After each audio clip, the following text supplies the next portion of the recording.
It outlines the municipality's priorities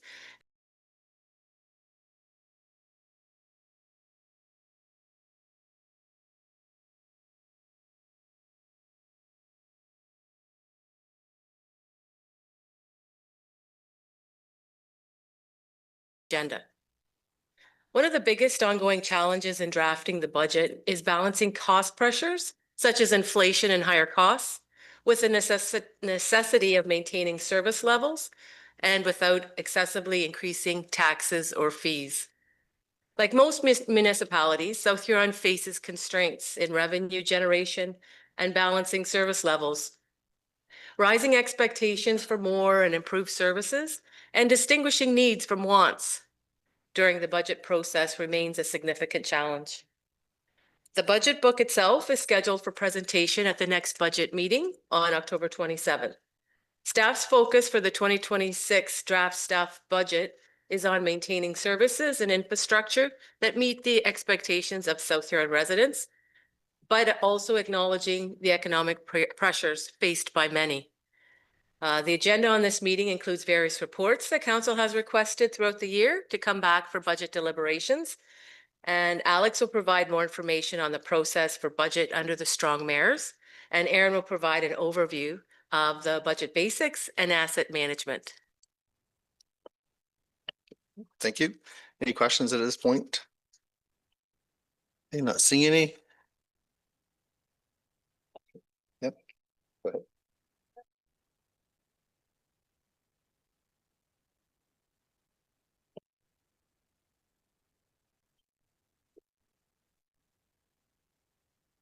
Okay, through you, Mayor Finch, I will start the presentation of the 2026 budget basics, asset management recap, and budget process under the Strong Mayor Powers overview with the recommended process for the 2026 budget, as well as some basic budget information and legislation. I'll also provide an overview of where we are in relation to debt and revenue sources, including reserves, before passing the presentation on to the clerk. Next slide, please. And next slide, please. Section 290 of the Municipal Act provides that for each year, a local municipality shall, in the year or the immediately preceding year, prepare and adopt a budget, including estimates of all sums required during the year for the purpose of the municipality. OREG 284/09 budget measure expenses states that the municipality may exclude amortization expenses, post-employment expenses, and solid waste landfill closure and post-closure expenses in preparing their budget. However, if municipality chooses to do so, the municipality, before adopting the budget for the year, shall prepare a report about the excluded expenses and adopt the report by resolution. In 2009, when the province brought in Public Sector Accounting Standard PS 3150, which established standards on how to account for tangible capital assets, they recognized that most municipalities, South Huron included, prepare their budgets on the traditional cash basis. And this allows us to determine the actual cash requirements needed to cover expenses and determine the tax rate. Therefore, the province passed Regulation 284/09, which allowed us to continue to budget using this method. However, if we choose to do that, the treasurer needs to prepare the report, which shows the excluded expenses, and adopt this report by resolution. Next slide, please. This is the first year that the budget will be a Strong Mayor's budget under Section 284 of the Municipal Act. The clerk will provide a detailed breakdown of the budget process using the Strong Mayor powers later on in this presentation. Next slide. I'm going to show a quick video that was prepared by MFOA, which I think gives a good overview of the general municipal budget process. Then we'll walk through the process in more detail and specifically how the budget is completed at South Huron.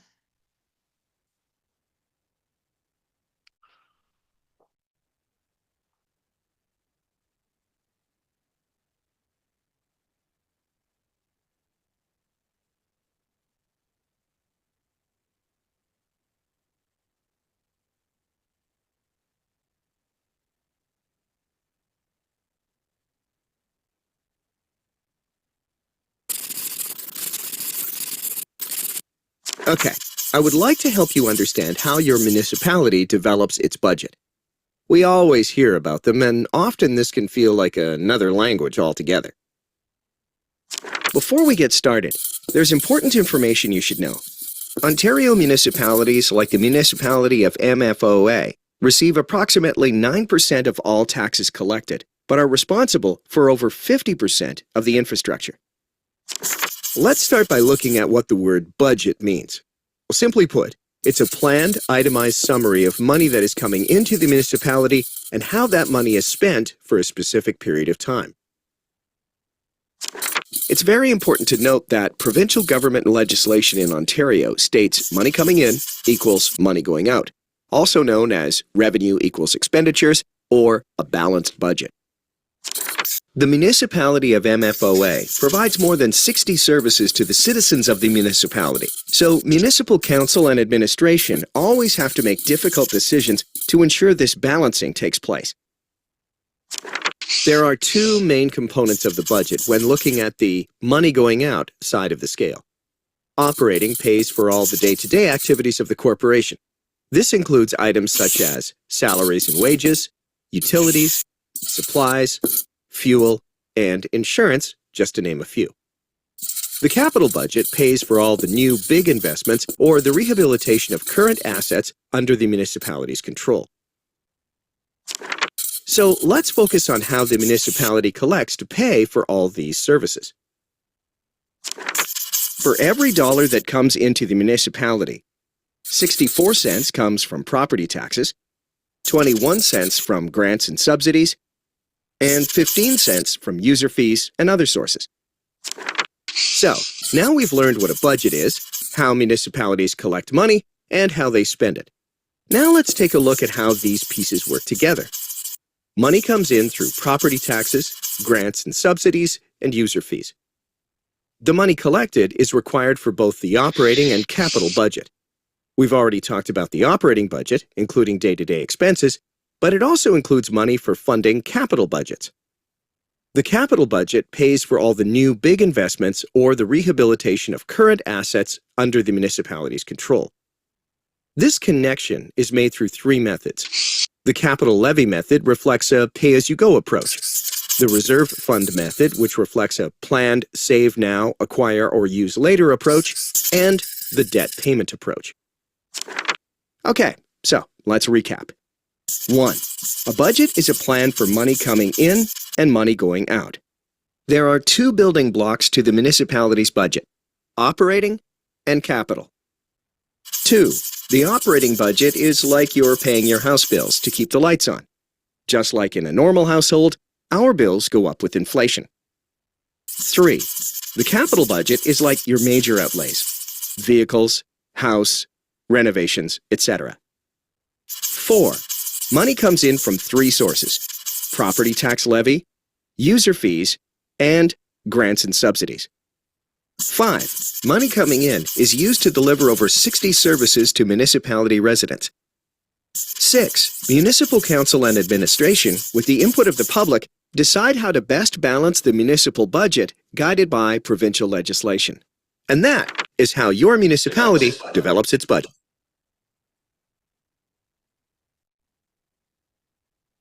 So as the video said, there are two overall budgets that the municipality maintains: the operating budget and the capital budget.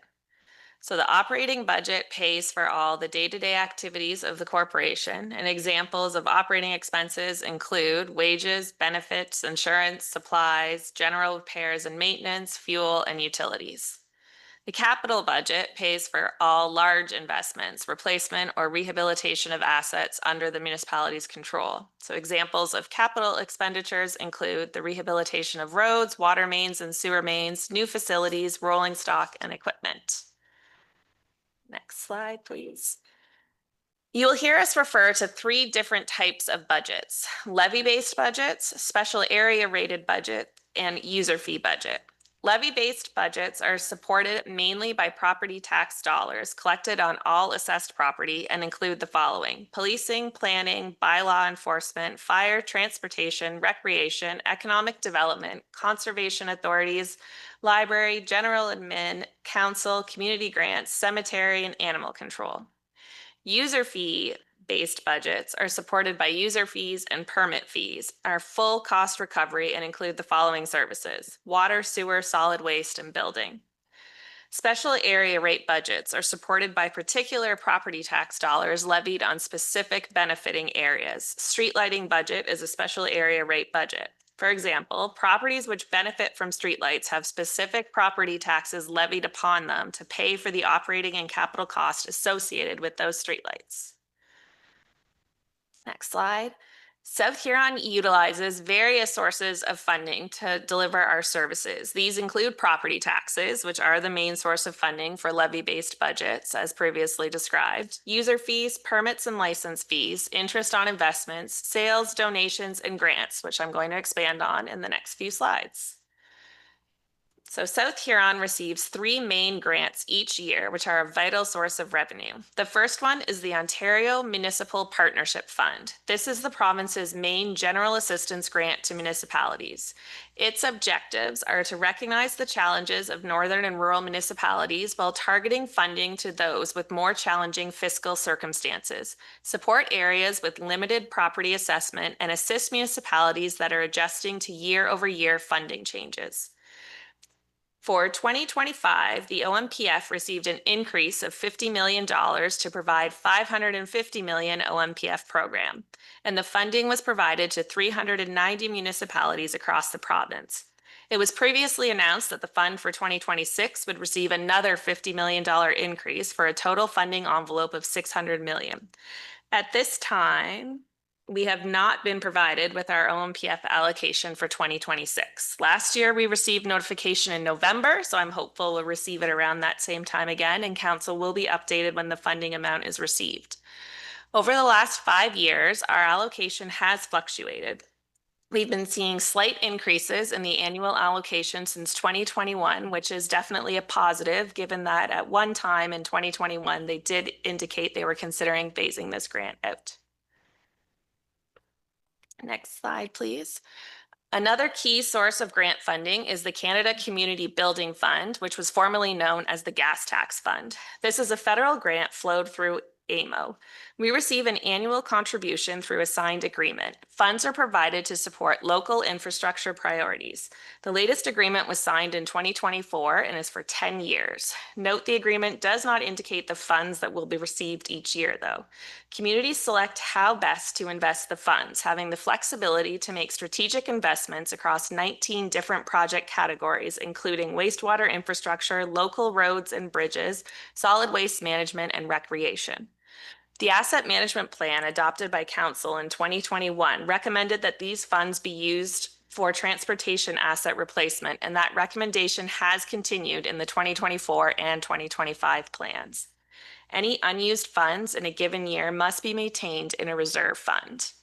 In recent years, the funds have been used for the following projects. In 2025, for the Corbett Line resurfacing. In 2024, the traffic signal upgrades at Main and Huron Street. And in 2023, for McTaggart Line resurfacing. Next slide. For the Ontario Community Infrastructure Fund, the province will provide $400 million to 423 small, rural, and northern communities across Ontario, and that's the 2026 figures. OSIF grant is a formula-based grant received annually and geared towards small, less than 100,000 population, northern and rural municipalities. The basis for the funding formula was amended in 2023. The size of the grant is determined by estimated current replacement values for core infrastructure owned by municipalities, including roads, bridges, water and wastewater, as well as the municipality's economic conditions. Eligible expenses for this funding source are capital expenditures on core infrastructure, such as roads, bridges, water and wastewater, and they must be a part of an asset management plan. Again, the asset management plan that was adopted in 2021 recommended that this funding be used for transportation asset replacement, and this practice has continued since then with no change to the recommendation in the 2024 or 2025 plans. And we received notification of the funding in mid-September this year. So the funding allocation for 2026 that you see on the slide there is the known amount. It has slightly decreased and we will receive $905,349. In recent years, the funds have been used for the following projects. In 2025, it was for the Morrison Line Bridge replacement, and in 2024 for McTaggart Line paving and Huron Street structure replacement. Next slide, please. In many ways, the municipal budget is no different than your household budget. The budget document contains cost estimates based on the best information we have at the time. Throughout the year, as items are purchased, you realize the actual costs. Some things might come in on or below budget, and some may be over budget. When this occurs, staff will seek council direction whether to proceed. The financial cycle is plan, do, report, and evaluate. The budget is the first part of the cycle as it's the planning document for the finances for the municipality. The budget is a link to the strategic goals and operational plans as well as a communication tool. Next slide. In terms of the operating budget, the budget estimates will be deemed adopted by council at the end of the budget process. The Treasury Department will complete quarterly reports of year-to-date expenses and explanation of variances for operating and capital projects. The treasurer completes the report each December with carry-forward projects, both operating and capital, for approval for expenses the following year.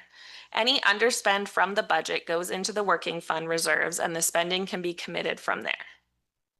Next slide. Similarly with the capital budget, through the budget process, budget estimates are deemed adopted at the end of the budget process. Through the procurement process, we'll receive actual costs. The procurement policy determines the type of procurement method. For example, items that are between $15,000 and $35,000 are handled through request for quotes, and items over $35,000, which is most capital projects, we do the tender process through bids and tenders. Quarterly status reports are completed by finance with the assistance of the department managers to assess spending and prepare for any carry forwards. Any surplus or deficit at the end of a project is transferred to the respective department's capital replacement reserve or left in the funding source if it's not required for the project. So for example, if it's funded through a grant or through the wind turbine reserve, the funds would just stay there. They wouldn't be transferred out anywhere. Next slide. Unfortunately, there is no update to provide with regards to assessment and MPAC. So we all know the Ontario government establishes the province's assessment and taxation laws and determines the education tax rates. MPAC, on behalf of the province, determines the property assessments for all properties in Ontario. 2016 was the last reassessment year and was based on a valuation date of January 1, 2016. At the time, the market increase was phased in equally over 4 years from 2017 to 2020. Reassessment was then paused by the province as they are conducting a review of Ontario's property assessment and taxation system. The province has not provided any update as to when the next reassessment may occur. They've indicated that they are still conducting the review and will not announce the next reassessment date until the review is complete. MPAC does continuously assess rebuilds as they happen, so we do receive adjustments in year. Next slide. Throughout the budget process, you'll hear the terms tax levy and tax rate. Tax levy is the amount of money collected through taxes that's required to fund services and support the capital plan. Budget estimates will provide the levy amount required to fund the services and support the capital. Tax rate is the rate used to calculate taxes to be collected based on the levy amount required to fund the services. The tax rate is impacted by the levy amount required and the assessment value provided by MPAC. The tax rate will fluctuate up or down depending on those two values. Next, we'll watch a video produced by MPAC, which helps to illustrate how property taxes are calculated based on your home's worth.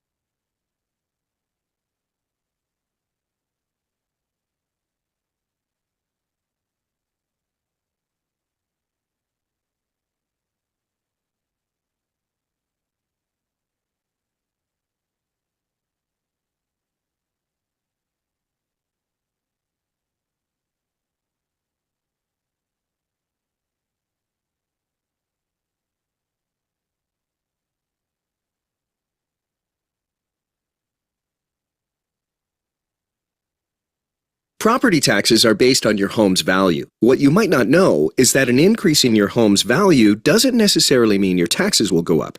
To explain, let's take a look at how your property taxes are calculated. Imagine there's a town that only has 3 homes, and they're each worth a different amount. The total cost to provide all of the town's services is $1,200. This is collected through property taxes. Each homeowner pays property taxes based on their home's assessed value. So we take the total cost of services and divide it by the total property value. This tax rate is applied to all the houses to get enough money to pay for the town's services. Each homeowner pays according to the assessed value of their home, and every 4 years, the houses are reassessed. Let's say all 3 properties have gone up equally in value. The total cost of services hasn't changed, but the total property value has increased. When this happens, there will be a decrease in the tax rate. Now, when we apply that new rate on all the homes, everyone still pays the same. Now, let's say another 4 years has gone by, and these homes are reassessed. During this time, the house on the right gains more market value than the other 2. The total value of all the homes have increased, which means the town has to calculate a new tax rate. With this new tax rate, the first 2 homes will actually pay less than the home on the right that was reassessed at a higher value. Since the cost of services hasn't changed, the town doesn't need to collect more property taxes on the whole. However, since property taxes are based on a home's value, taxes for each individual home could potentially go up or down based on the rest of the homes. So, what happens when the cost to provide services goes up? Well, it means more property taxes need to be collected from every home and a new tax rate is calculated. To get the new rate, we take that amount that the town now needs and divide it by all of the property values. The new rate is applied to all the homes, and now everyone has to pay the new tax amount to continue to fund the town's services. So, let's review. 1. Property taxes are based on the assessed value of a home. If all assessments go up equally, everyone pays the same. 2. If all assessments do not go up equally, there's a redistribution of the tax. 3. If the town's cost to provide services increases, the municipality may choose to increase the tax rate. When this happens, everyone pays their share of that increase. And that explains the relationship between property value and property taxes.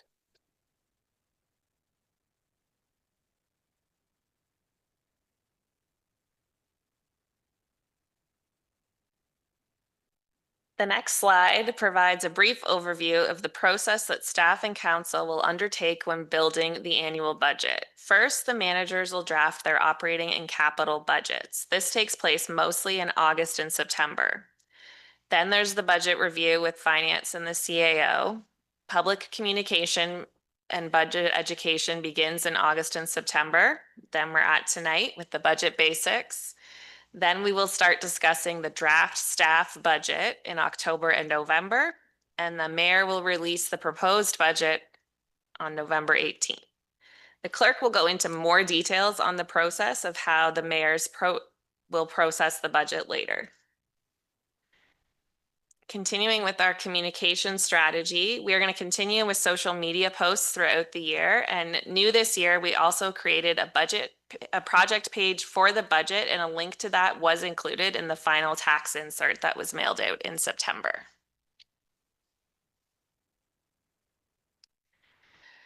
Staff has developed the 2026 staff draft budget based on the following strategies, which are the same strategies that were used for 2024 and 2025 budgets. We're maintaining current levels of service, continuing with the debt management strategies as identified in the debt management policy. These debt strategies are defined in the policy and were developed to mitigate the impact of debt servicing costs on operating budgets. Continuing with the principles defined in the asset management plan, such as developing a 10-year capital plan, as well as funding programs with the asset management readiness scale for funding considerations, and recommended financial strategies for council's consideration, such as continuing the contribution to the capital replacement reserves and the asset management levy. When the staff draft budget is presented, you will also notice that some of the budget lines will reflect a levy increase on the base budget for the lines impacted by COLA, such as utilities and insurance. This slide outlines the existing commitments through MOUs and sponsorships within the community. We have several memorandums of understanding as noted on this slide. So there's the Exeter BIA, South Huron Chamber of Commerce, the South Huron Medical Recruitment, the Thames Road Ilmville Community Park, United Way, Perth Huron, as well as the sponsorship of the Huron Country Playhouse stage. Switching gears a bit now, I'll go over the debt legislation and framework at South Huron. The Ministry of Municipal Affairs and Housing offers guidance in the form of a 25% annual repayment limit, or ARL, for municipalities. Debt cannot be extended beyond the lifetime of the capital work for which the debt was incurred, or a maximum of 40 years. Next slide. The annual repayment limit, or ARL, may be generally summarized as the maximum amount that the municipality in Ontario can pay each year in principal and interest payments for its long-term debt and other long-term financial commitments. For most municipalities, all except for Toronto, the ARL is set at 25% of their annual own source revenues, which is property taxes, user fees, investment income, less their annual existing long-term debt servicing costs and payments for other long-term financial obligations. Municipalities may only exceed their ARL with the prior approval of the Ontario Land Tribunal. The debt amount as of December 31st, 2025 is included on this slide. Our projected amount is $20,294,983. There's no new debt that was added in 2025 and no new loans that were paid off. The ministry views anything over 10% as being high level of risk, and we are projected to be right around that 10%, but below it at 9.2. That is our projected amount based on the 2024 financial information return. The projected amount for 2025 and 2026 at this time is 8.5%, and that is due to some debt retirements from 2024.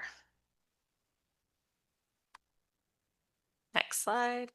The debt management policy was adopted in November 2021. It established debt limits to preserve borrowing capacity for future capital projects, set the maximum annual debt servicing limit at 12.5% with the intention to reduce this to 10% by the year 2030. The policy outlined term restrictions to the lesser of the expected useful life in 30 years versus the ministry's guideline of useful life up to 40 years. Next slide. So on to reserves. South Huron maintains both reserves and reserve funds. Reserves are an appropriation from net revenues at the discretion of council. As a general rule, reserves are for rainy days and reserve funds are for large purchases. There are also obligatory reserves, which are shown as deferred revenue on the financial statements, and any interest earned is kept within the reserve fund. Maintaining sufficient balances in reserves and reserve funds is a critical component of a municipality's long-term financial plan. It strengthens its long-term financial sustainability, helps to minimize fluctuations in the tax rate, and provides funding to sustain infrastructure. On the next slide, please. Per the reserve policy, this reflects the opening day balance of the December 31st, 2024, transfers in and out to date for 2025, and then the column on the far right shows the estimated amounts committed to projects, and then what our estimated balance is at the end of 2025. And many reserve transactions are completed at year end, so the actuals are not known at this time. And I recognize that this slide is quite difficult to see, so you have also been provided a copy of the reserve schedule. Next slide. This slide shows the opening balance for 2025 and estimated ending balance for the capital replacement reserves. Again, these are estimates for the year. South Huron has maintained a very steady contribution to capital replacement reserves for the past several years. And just one thing to note on this slide is that the estimated commitment for the fire capital replacement reserve should be $1,106,432, as there's $265,000 that's shown as committed in there, but it's also shown as committed in the amenity fee for Goshen Wind. So that was the commitment to the Dashwood Fire Station. So we accidentally included it in 2 places. So you can eliminate 265,000 from that one. Next slide, please. Reserve funds are established by council and/or when a statute requires. They must remain segregated from general operating funds. They could be based on statutory requirements or future financial commitments, and they usually have restrictions and rules around the collection or use of them. So an example is development charges revenue. So we have 2 different types of reserve funds, your obligatory and your discretionary. So obligatory reserve funds are established by legislation versus discretionary are established by bylaw. The obligatory reserve funds are shown as deferred revenue. And other than the obligatory reserve funds, it's up to the municipality if it's a reserve or a reserve fund when setting it up. Next slide. So this is the schedule for the obligatory reserve funds and deferred revenue with, again, the opening and estimated closing balances for 2025, as well as the committed amounts for 2025. And again, this is part of the handout that you were provided. And same with on the next slide with the discretionary reserve funds with, again, the opening, the committed, and the projects. Next slide, please. With regards to budget pressures, they are all the same as last year. The same pressures have been continuing with regards to inflation and supply chain issues. And then just to throw into the mix this year, we have more tariffs and unknowns with how that will impact any fluctuations in pricing. And next slide. My last slide for this section is that South Huron has 2 general residential tax rates. This was established at amalgamation when it was determined that the policing costs would be cost shared 55% urban and 45% rural. The chart on this slide represents the residential tax rate increases year over year for the past 5 years.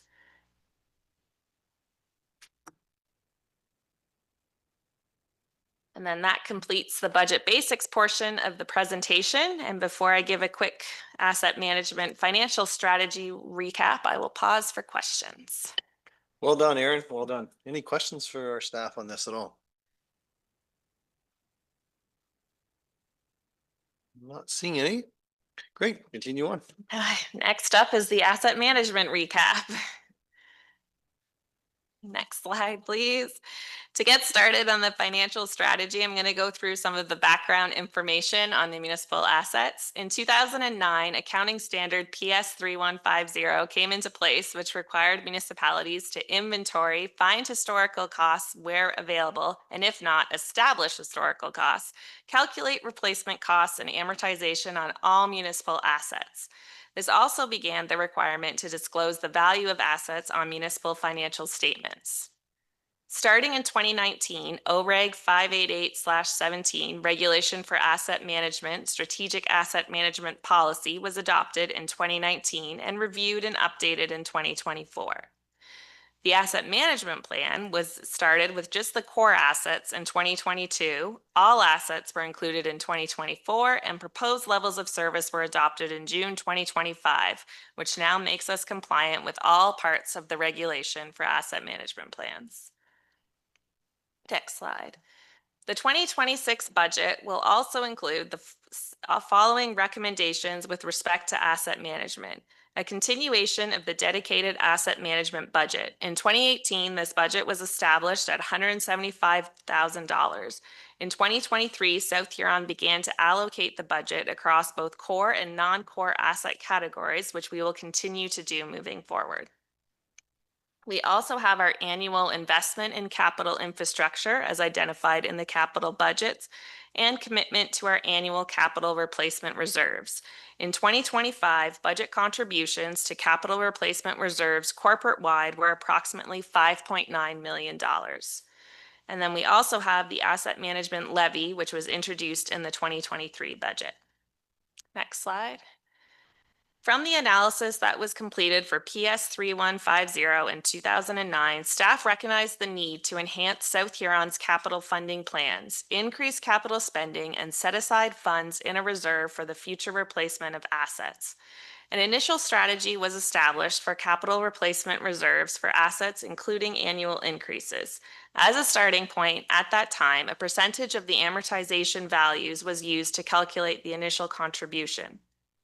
In addition to the capital replacement reserves, additional activities related to asset management are the implementation of the 10-year capital plans, which began in 2022, the implementation of the dedicated asset management budget, as previously mentioned. In 2020, based on feedback from taxpayers, we established a dedicated capital levy equal to 0.5% on the levy, which was discussed on the previous slide, which was $44,650. In 2022, this amount was increased to $90,869, and in 2023, this dedicated capital levy was transferred to the Transportation Capital Replacement Reserve. Other asset management activities include utilizing the OSIF and Canada Community Building Fund, previously known as the gas tax, for the roads asset category. And during the 2023 budget process, Council was presented with various options proposed by staff to address the annual capital funding deficit for levy-funded assets. And a resolution was made to include a 0.25% asset management levy increase in the 2023 budget, and this has continued since then. Next slide. Funds were consistently transferred to reserves starting in 2009. The table in this slide, which again I apologize is small, shows the annual amounts contributed to the levy-funded capital replacement reserves from 2015 to 2025.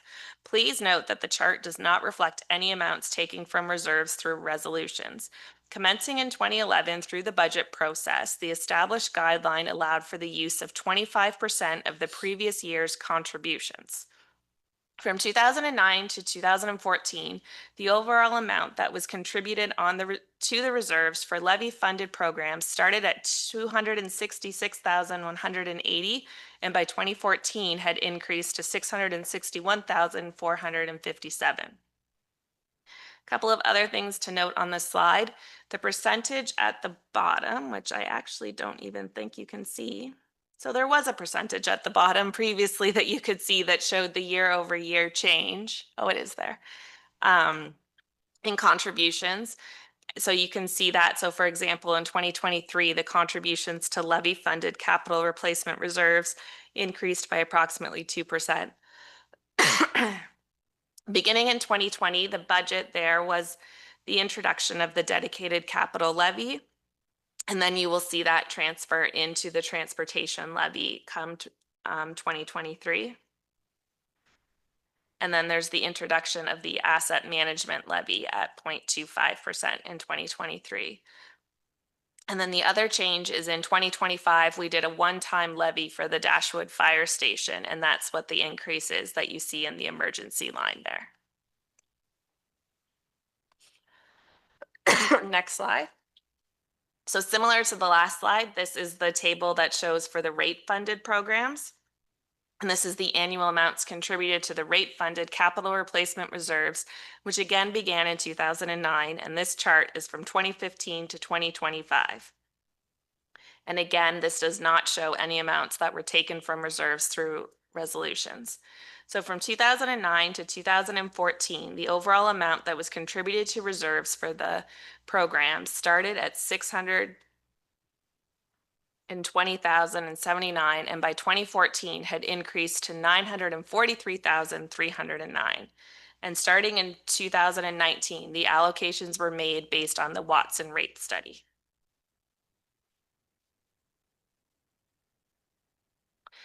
And this brings us to where we are now. During the 2023 budget process, Council decided on an asset management financial strategy, which took into consideration some of the recommendations from the current asset management plan from 2021. For this year, we'll be presenting the 2026 staff draft budget based on a continuation of last year's recommendations for the financial strategy. This includes allocating OSIF and CCBF funds to the road network, storm sewer system, and bridges and culvert asset categories, as well as increasing the asset management levy by 0.25% in the 2026 budget. And that concludes my part of the presentation. I will pause for questions before the clerk takes over with the budget process under strong mayor powers. Well done. Well done. Any questions for Ms. Moore on this one at all? Councillor Oak, go ahead, please. Thank you, Mayor. Great job, Aaron. That's a lot of stuff to cover. The last section on that last slide there, just the 2025 asset management recommendations that been deferred to this budget meeting.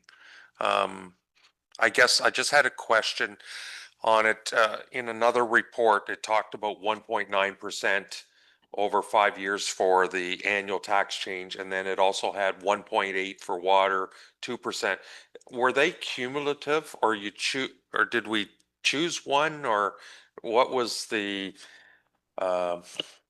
when I forget what the discussion was at the time and why we landed on that number?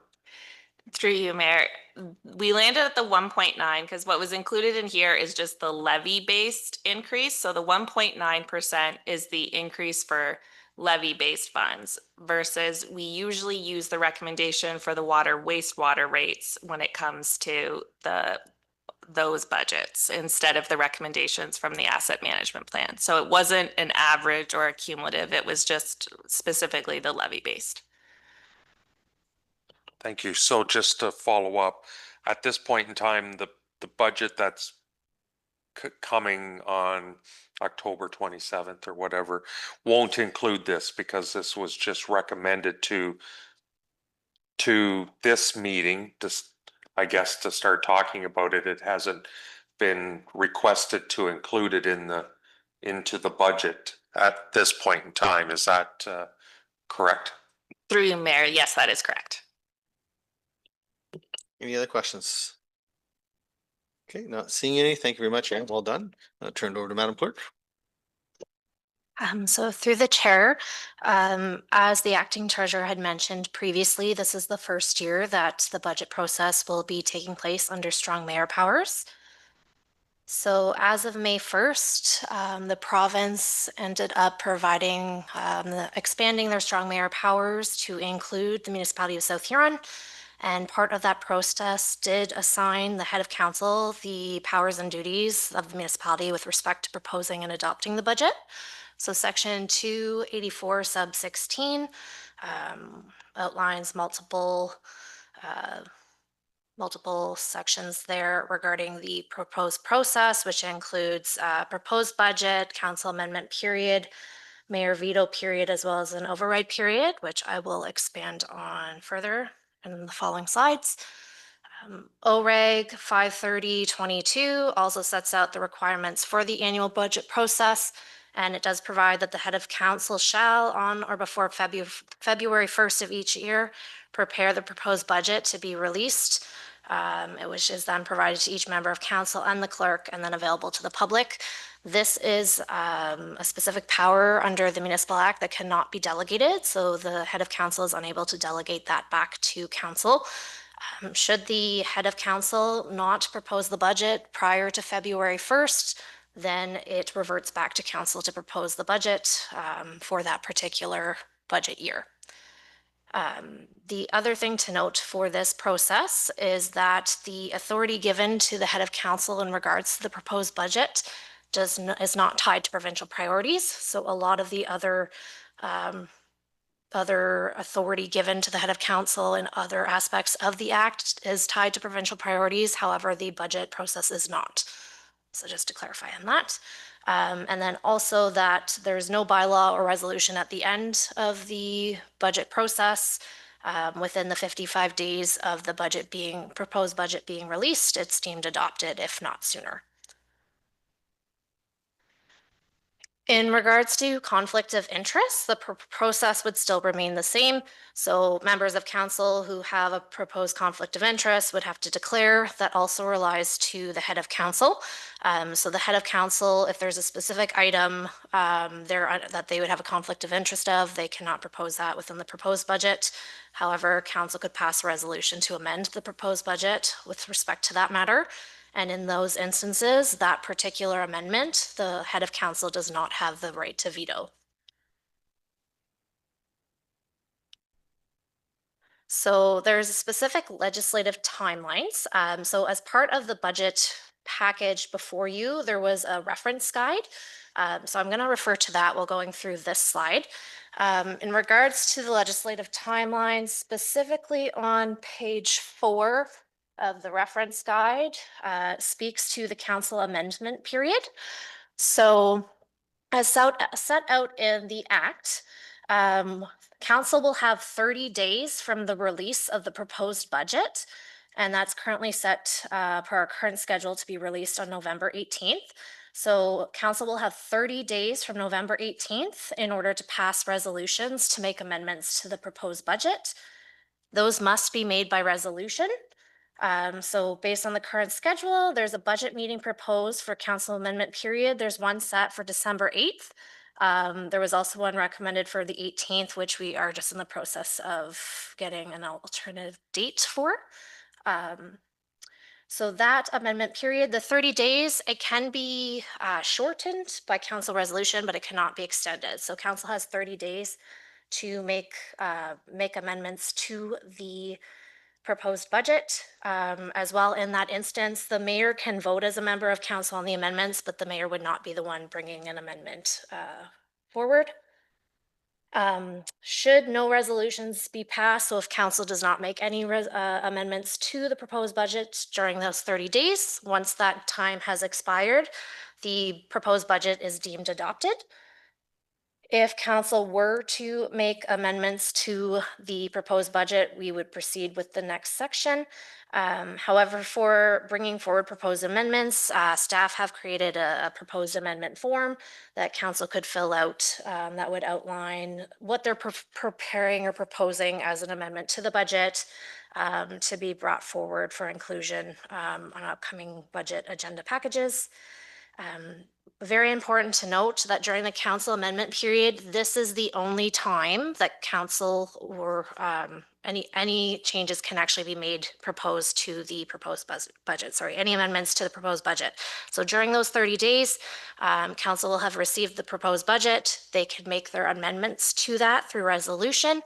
Following that period, should there be proceeding on to the veto period, the mayor can veto, but only veto council amendments, cannot bring up any other additional items. Same for the override period. So council during that 30 days is the only time opportunity for changes to be made to the proposed budget.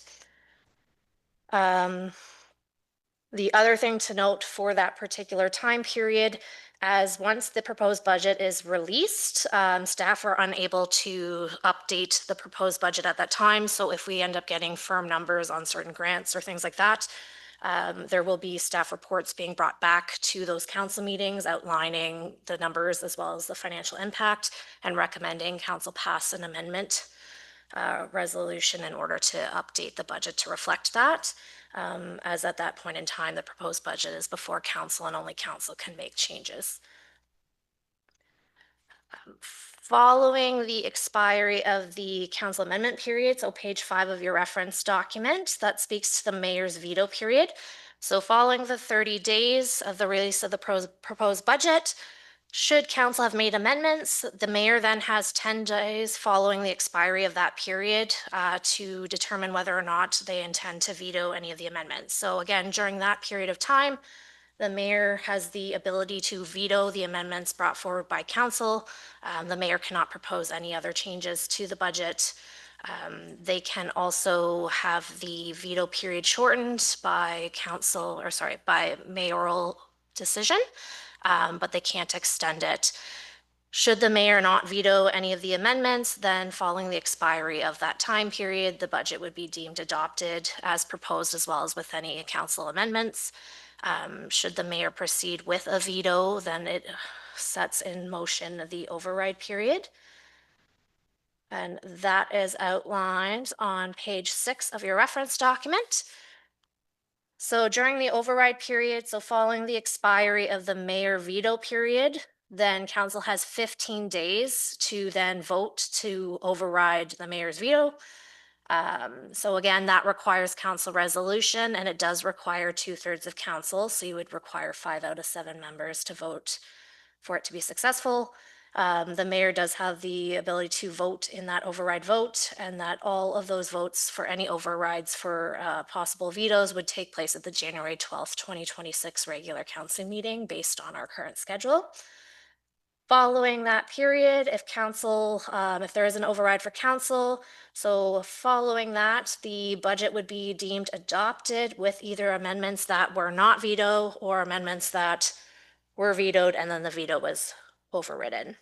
And again, during the override period, no new additional items can be brought forward. Again, you're just dealing with the vetoes that were previously occurred through the mayor veto period. And again, the budget is deemed adopted 55 days from the mayor's release of the proposed budget or sooner. During this process, staff will be providing kind of recaps over and over again because it's a very confusing process. Just to clarify when council can and can, you're kind of writes through the act of how the process will run. But there is that reference guide just for ease of reference going back to which we've bulleted most of the main points of that. So on this slide here, there's just the visual representation of the process. So again, the mayor by February 1st has to introduce a proposed budget. Should the mayor not proceed with doing that, it reverts back to council for that particular budget year. Following the release of the mayor's proposed budget, there's 30 days for the council amendment period in order for council to make amendments to the proposed budget by resolution. Following the expiry of that, in the event there were amendments, the mayor then has 10 days for a veto period. And in the event a veto was issued following expiry of that period, then there's the override, which is up to 15 business days, or sorry, 15 days total. So 55 days overall for the budget to be deemed adopted. It can be sooner depending on the outcome of each period within the process. So the 2026 budget process, again, as this is set out in the act, that the mayor is unable to delegate those powers back to council. There was a mayoral directive issued in July for staff to proceed with bringing forward a capital and operating budget following a previous practices for years, including planning processes in previous years by October 31st, which is where you will see the the staff draft budget will be making its way out on October the 27th is the first meeting for that one. And then just again to reiterate that the reports that are included in this budget basics meeting, those are provided for council information for the purposes of the budget deliberations as council had previously requested. The 2026 draft staff budget, so that will occur during the October 27th and November 10th budget meetings. And that during that time where that staff draft or the draft staff budget is presented, council cannot make changes to the actual draft budget. They can make recommendations to the mayor for the proposed budget. So I've provided some examples of that. So if council was to want something possibly included in the proposed budget, they can make a recommendation to the mayor to include for the proposed budget, or they can wait for the council amendment period. The mayor releases the proposed budget on, it's anticipated for November the 18th. And that, again, the mayor can take the current staff draft budget to compare when releasing. So it is possible that the mayor's proposed budget may be very similar to what council sees as a staff budget, or there may be changes. And there will be a memo outlining the differences between the one that council's seen versus for the staff draft budget versus what they see as the proposed budget released by the mayor. And then just for clarification, in the event there are any amendments during an in-year amendment, so that won't take place this year for 2026, but the process next year would be very similar to the current process, where staff can bring a report forward for council recommendation to have an amendment to the budget. The only time the process would be different is if it's actually affecting the tax levy. In that instance, then you have to do a similar process, but there are shorter timelines. So again, there'd be amendment period, veto period, and override, but that's only if it affects the tax levy. And that may have been very confusing, but I can answer any questions or try to provide clarification. It was clear as mud. Well done. Well done. Any questions from members of council? Councilor Oak? Yeah, thank you, Mayor. So just for clarification, so October 27th is our next budget meeting. Staff will come with a operating capital budget. So in other years, if there's something that we want to maybe include that wasn't in the staff budget or take out because we don't think it needs to move forward, basically we make a recommendation at that, because it's not the mayor's budget at that time, it's just the draft staff budget, right? To provide clarification, so at that time, the staff draft budget is being brought forward per the mayoral directive. So it's just being brought forward based on past practice. So during those staff draft budget meetings, if council is looking to see something in the proposed budget, they can make a recommendation to the mayor to include that into the proposed budget. During those sections as well, if council was looking for further information on something, they could pass a resolution just requesting further information back. But in regards to actually making changes to the budget, at that point in time, council would be making recommendations to the mayor to consider incorporating into the proposed budget. And again, that would then be to the mayor to determine whether to include it in the proposed budget. They also have the opportunity of making amendments once it comes to the amendment period. So just to follow up to that, so then if we make a recommendation on October 27th to the mayor to include that, what is the timeline for that, the mayor to approve that recommendation or not, and whether it be in time for the November 10th meeting, I guess? So to provide clarification, the proposed budget is scheduled to be released November 18th. So any recommendations council makes to the mayor for inclusion in the proposed budget, you wouldn't know if they come into effect until after the proposed budget is released. During the draft budget period, say council on one of the items later in tonight in one of the reports, council wanted to see something in the staff draft budget, they could make a recommendation to the mayor at this meeting to issue a directive to staff to then incorporate it into the staff draft budget for October 27th. But at this point in time, it's as the draft budget's being brought back based on the mayoral directive, the recommendations have to go to the mayor to then take into consideration to move forward.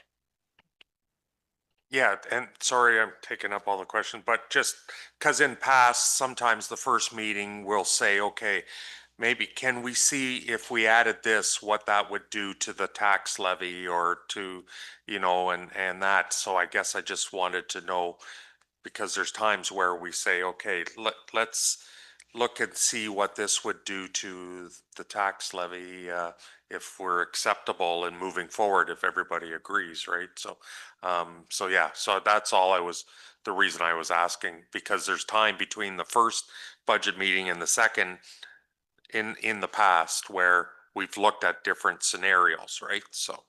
Ms. Basu Colson, go ahead. Through the mayor, I would still say that we can still do something like that. It could be a direction, a resolution for a staff report back, or I know that our treasury staff is amazing. Sometimes they have the information right then. But yes, for sure, there's a lot of back and forth still able to. It's just no changes to the actual budget. Great. Any other questions? Counselor Vaughn, go ahead, please. Yeah, okay, so thank you for the report, Alex. I'm just trying to get all these dates straight in my head right now. Yeah, so October 27th and November 10th look like days that if council wants to make a recommendation to the mayor from what we've seen thus far, those are the dates to bring that forward. After November 10th, it's the mayor's budget. Okay, so can the mayor make changes to the budget without council, like totally independent, and then we'll see them on the 18th of November? So yes, so the proposed budget, it is within the head of council's authority to release the proposed budget. So, they have the right to bring forward a proposed budget how they deem fit. So the staff draft budget that's being brought forward will be brought forward based on the mayoral directive received on past practice. But the mayor does have the authority to make changes to the propose or bring forward a proposed budget. What staff are proposing in that instance, though, is we will have a memo showing the differences. So when it's brought forward or released, council can see if there are any changes from the staff draft budget. Here's where the changes are. So it's for ease of reference. But yes, the mayor could bring forward a different proposed budget than what council has seen through the draft. Okay, thanks. And I have another question. In the actual presentation that we saw here today, not your other cheat notes, but the presentation, we had dates going out to February. So I'm thinking those are what the legislation basically says. These are the sort of the outlier dates, but the real dates that concern our South Huron are the ones that are being presented here, with being October 27th being a pretty key date, November 10th, November 18th, and then the December 18th, which we're trying to figure out a good day. So the December 18th, is that the day if council wishes to, I don't know, to object to what the mayor's presented on the 18th, whatever date that ends up being, is that the date that we actually have a vote about whether we're going to accept the mayor's budget or not? Like, I'm just trying to get the key dates in my head. Yeah, so to provide clarification, so October 27th and November 10th are the draft staff budget dates. So at those two meetings, staff will be presenting the draft budget. Based on the current schedule, November 18th is when the proposed budget would be released by the mayor. So that starts the legislative clock for the 30 days for the council amendment period. So we had, based on the staff memo that council received in August, there's a scheduled budget meeting for a council amendment period for December the 8th, I believe, which is a Monday. And then the 18th, we had selected as that is the 30th day. So that's the last possible day council could make amendments to the proposed proposed budget. So council can pass resolutions at the December 8th meeting to make amendments to the proposed budget. In theory, could pass resolutions at the December 15th regular council meeting to make amendments to the agenda, or again, sorry, the budget, proposed budget. And then December 18th, or whichever day ends up being that final date, if council does move it up earlier, that would be their last opportunity to make amendments to the proposed budget. Okay, thanks. Any other questions at all? Counselor McLeod-Haggett. Through you, Mayor Finch. So on the October 27th and the November 10th date as well, is that when we're looking at the staff budget, that if there's projects that we want pulled from the budget, that we would be putting those forward as well? So yes, council could propose to the mayor during those two meeting dates. Council can pass a recommendation to the mayor requesting they consider either including or removing particular projects for the proposed budget. And then they also have the opportunity to do that during the actual council amendment period. Thank you. Any other questions? Okay, not seeing any. So very good. So I guess the message I'll give is just let's be very aware of what's in the budget and work together. That's my goal. All of us work together. Thank you. Any other comments at this time? Councillor Vaughn, go ahead. Yes, this is more of a budget format question, I think. So in previous years, as we've done the budget basics, and then our next meeting is basically been around operating budget, and then the next meeting is capital. Do we envision that we're going to have a similar rollout of the budget, or are we looking at a different structure? Through the mayor, I think it'll be quite similar. We'll try to get as far as we can and see where you guys want to end off on the October meeting, and then, yeah, carry on from there. Thanks. Okay, thank you. Nothing further. Thanks to staff. Great job. Great reports. Well done. Ms. Masua Colson. That South Huron Council receives a staff presentation of budget basics, asset management, and budget process under Strong Mayor's Powers Overview. And a mover, please. Moved by Councillor Neeb, seconded by Councillor Oak. Any discussion? Call the question, all in favor. That carries to 7. Thank you. Next item, 5.2, and to our staff, and BM Ross is going to be presenting this this evening. So whenever you're ready. Welcome, gentlemen.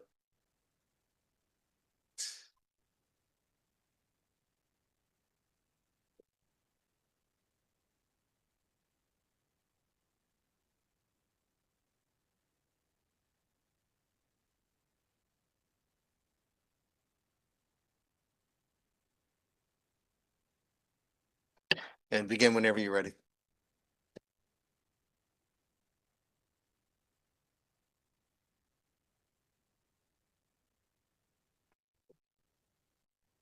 Hi, I'm Luke Teeple from BM Ross, structural engineer.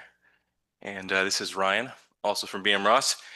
We've got a really brief presentation about 2 structural analyses we did of local arenas. So the first one that we're talking about is the South Huron Rec Center, Exeter Arena.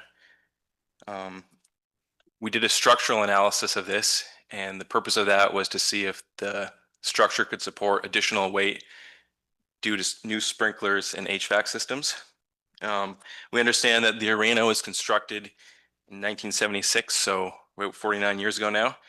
The structure of the ice surface area is a roof supported by steel purlins, and they transfer loads to the steel girders, which transfer loads to the steel columns or moment frames.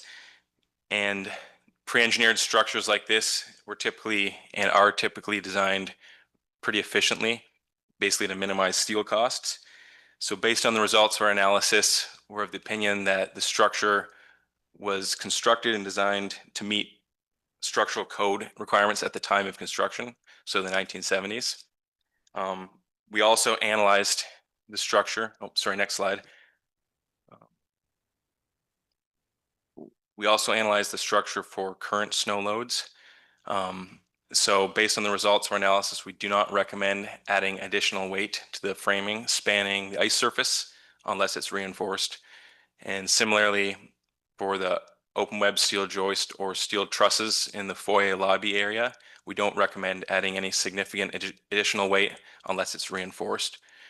And if you guys do proceed with reinforcings, we recommend that the reinforcement is designed to meet current loads. Stefan Arena, the structure is a roof supported by glulam and timber trusses. Purlins carry the loads to the timber trusses, which carry the loads to glulam columns. Based on an earlier inspection, we noticed that there's a few diagonal members that were cracked or split, and we identified those members in a report, and we recommended that they're reinforced before snowfall this year. Based on our analysis, we're of the opinion that the structure over the ice surface met codes at the time of construction, which was 1964, we understand. We also analyzed it for current snow loads, and we are of the opinion that current on-balance snow loads could result in the overstress of certain diagonal members. So we are also reinforcing those specific diagonals are reinforced as soon as is practical. But we are of the opinion that since the structure was designed and met current codes, generally, if you don't add weight, we're not saying you need to reinforce the entire structure, just certain members, as we pointed out. If you do add weight, we recommend that the truss is reinforced and is reinforced to meet current load requirements. So if you go to the next slide, we've broken out 3 points. So we recommend that you get engineered details and hire a qualified contractor to reinforce the specific cracked or split members that we identified and the specific diagonal members that we identified in our reports. Secondly, if the municipality wants to go ahead with adding any additional significant weight to either structure, a preliminary design could be prepared and sent to qualified contractors to assist with budgeting. And afterwards, a budget could be provided and reviewed by the municipality to finalize design, to tender and administer the project. Thank you. Thank you very much, Luke. Any questions for BM Ross? Councillor Vaughn, go ahead, please. Thank you. Thanks for the reports. On the Stephen Arena, there was a couple of, well, there were many recommendations, but there were a couple that were talking about having them reinforced like right away, like before this winter. Yeah. And just judging from your letter, it looked like all that kind of came into the municipality just on Friday with the final recommendations. Have you been working with our people here about how we might actually be able to do something like that between now and snow flying? Yeah, so those two were identified a bit earlier in the summer. So we issued a draft report earlier. And so that was the final stamp report we sent out recently. So those reinforcing, it was two specific diagonals. And we imagine they can likely be reinforced just with like traditional lumber. And we recommended a few contractors that might be available. And I think your staff have checked into it and are still looking for contractors to do that work. I see Amanda coming down here now. Go ahead, Amanda. Welcome. So yes, through the mayor. So there were a few contractors that were contacted late August about this work. One has indicated interest in the project, but can't do it until after the season. The other one I'm waiting to get contact back with. And then I've recently reached out to a third just today to kind of get timelines for him.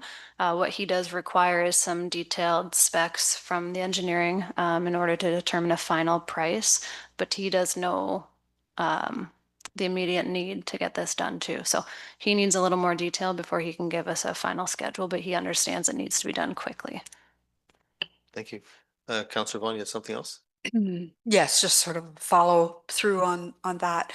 So it sounds as though right now we don't have a potential order of magnitude for what it's going to cost to get this done, or even if we have a contractor who's willing to do it before the winter sets in. So I'm just wondering how this emergent situation works with the budget that's just before us. Through the mayor, Luke, do you have an idea of what it would take for the preliminary design, at least to what the costing would be for that engineering piece? Is that just for the two to be completed this year? Just for the two this year, but perhaps, and then we could figure out if there's an economies of scale to do all the ones that are needed. But yes, if we could get kind of a high level cost. Yeah, so for the ones that we recommend completed, irrespective of any weight being added, we believe that'll be about $5,000 to $10,000 as order of magnitude, just for engineering details. Thank you. Any other questions? Councillor Vaughn. Okay, so that's for the engineering, which is obviously an important part of the whole thing. But in terms of actually getting the work done, have you any idea of ballpark what that might actually be for? Ms. Masuka also may have a comment here. Through the mayor, I did try to ask before, but there is no idea until we actually get the preliminary design back and then the contractor gives us a quote. And if it is something that we need to have done this year, we're likely looking at an in-year budget amendment because it would need to happen in 2025. Okay, thank you. Okay, Any other thanks. comments? No, Okay. that's good. Any other comments from anyone? Not seeing. Thank you very much, gentlemen. Great presentation. Appreciate your time on this. All right, thank you. Thank you. Ms. Masuka also. That South Huron Council receives the BM Ross presentation regarding occupancy status for South Huron Recreation Center and Stephen Arena, presented by Luke Tiefel. And mover, please. Moved by Councillor Dietrich, second by Deputy Mayor Dietrich. And is there any discussion? Call the question, all in favor? That carries a 7. Thank you, gentlemen. Okay, next one, 5.3, and we're going to welcome our friend Michelle Courtney. Come on down, Michelle.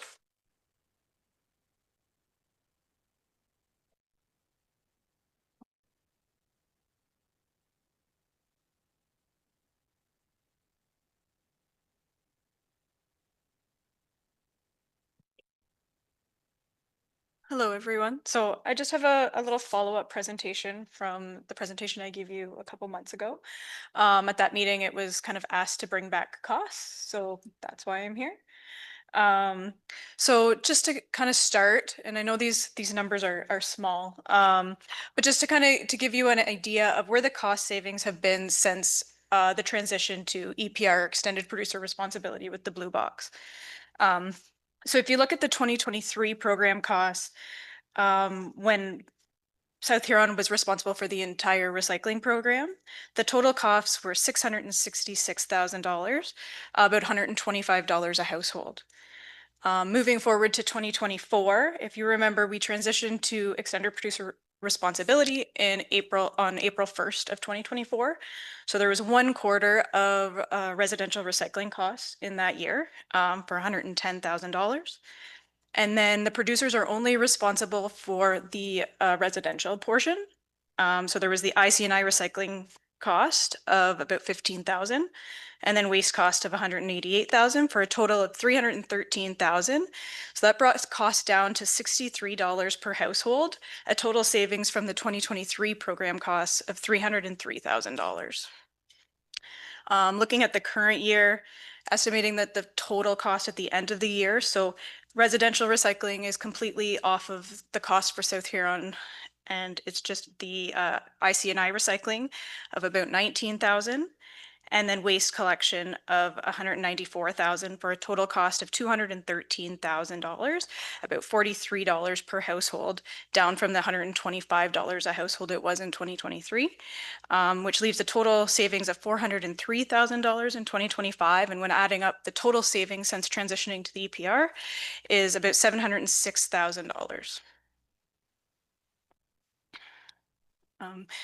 So basically, when bringing about the ministry adopting EPR, it was for 2 reasons: to make the producers responsible for the cost so that they really think about recycling when creating the products, and also it allows them to take that cost off the municipalities for the municipalities to look at other waste diversion projects. So one way you can look at waste diversion is through the organics program. And then the next slide, sorry. This is the same slide, and you can hit it one more time and it should, there you go. Same slide I showed you last presentation, but just to reiterate, sorry, that organics really take 40% of the entire waste stream. So they're a larger portion than waste or recycling alone. So to be able to take that out and divert it from our landfill would open up a considerable amount of space in the landfills in Ontario. And then with our partnership with TRI, if you switch to the next slide, we are able to not only just collect food waste, but also yard waste and soiled paper. So it allows a lot of options to go in your green bin and maybe avoid your municipal leaf bin yard waste collection days. With what we would recommend for the type of bin is a 65-gallon waste bin. So that's your middle-sized garbage bin right now. And the reason it would be so large is because it also can include the yard waste. And then it would be a locking bin to keep wildlife out. So I've included this video. I'm hoping it'll work, and it just shows the mechanism. If it's in PowerPoint, it should work. The mechanism of the locking bin.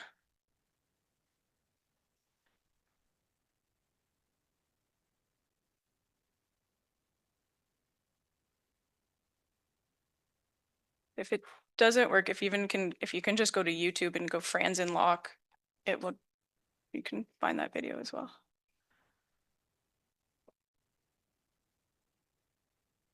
Oh.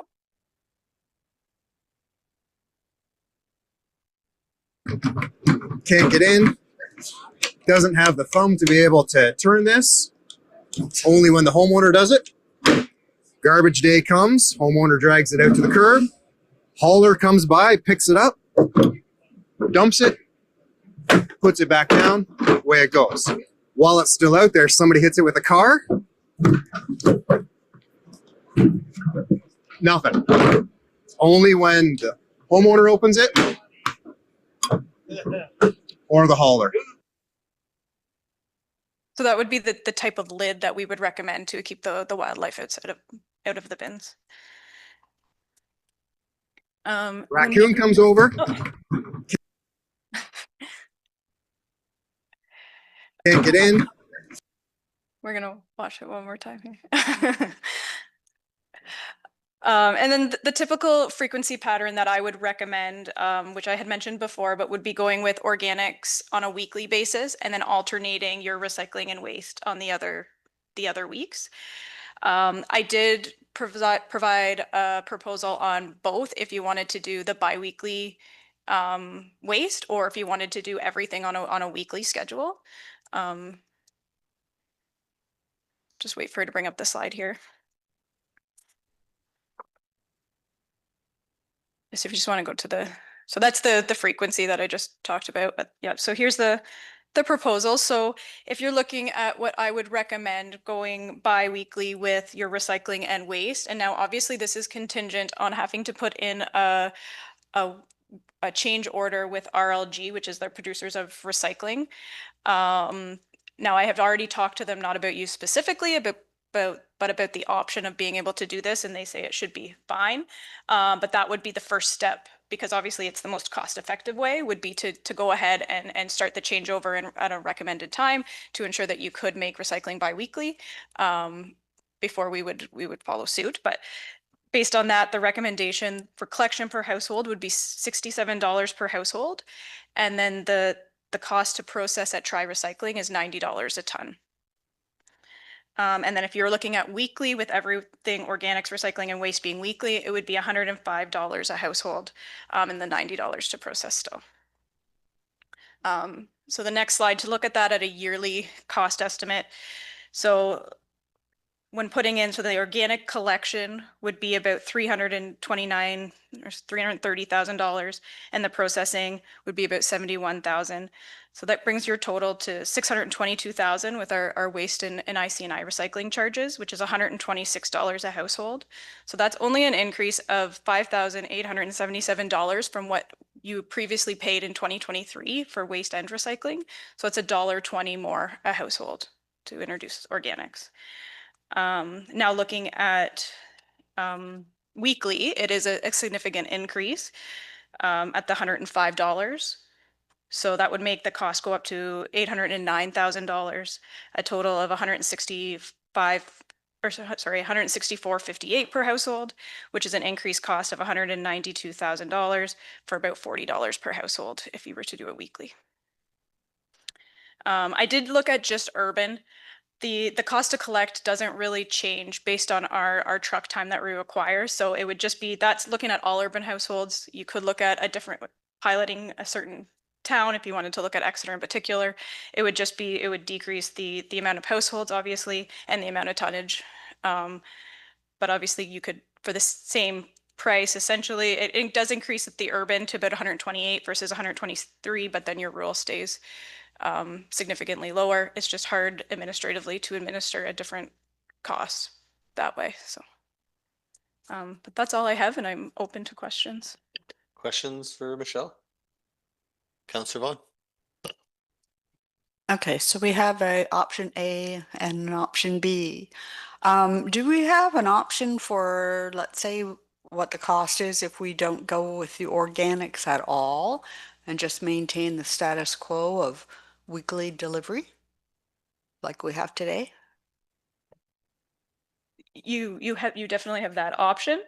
And in the first cost, when I had the current cost for this year, your cost would stay. Our waste contract is only tied to CPI, so it only increases by the number of households you have and the CPI. Right, I'm just asking what it is today. Oh, just let me look here. So if you bring back the cost savings driven, your waste collection right now is $194,000. And then there's $19,000 in IC&I recycling charges. That's your 2025 costs. So Sorry, our waste contract is tied to CPI plus any additional households. Okay, I'm just trying to catch up. There's a lot of numbers. Yep, no, that's fine. Two different presentations I'm flipping through. So that what you just talked about, where do I find that?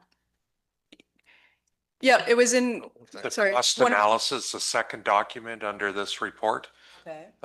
It's got the spreadsheet for There, all. say it's right there. The very last one on that slide there is the current cost. 616,000. 213,000.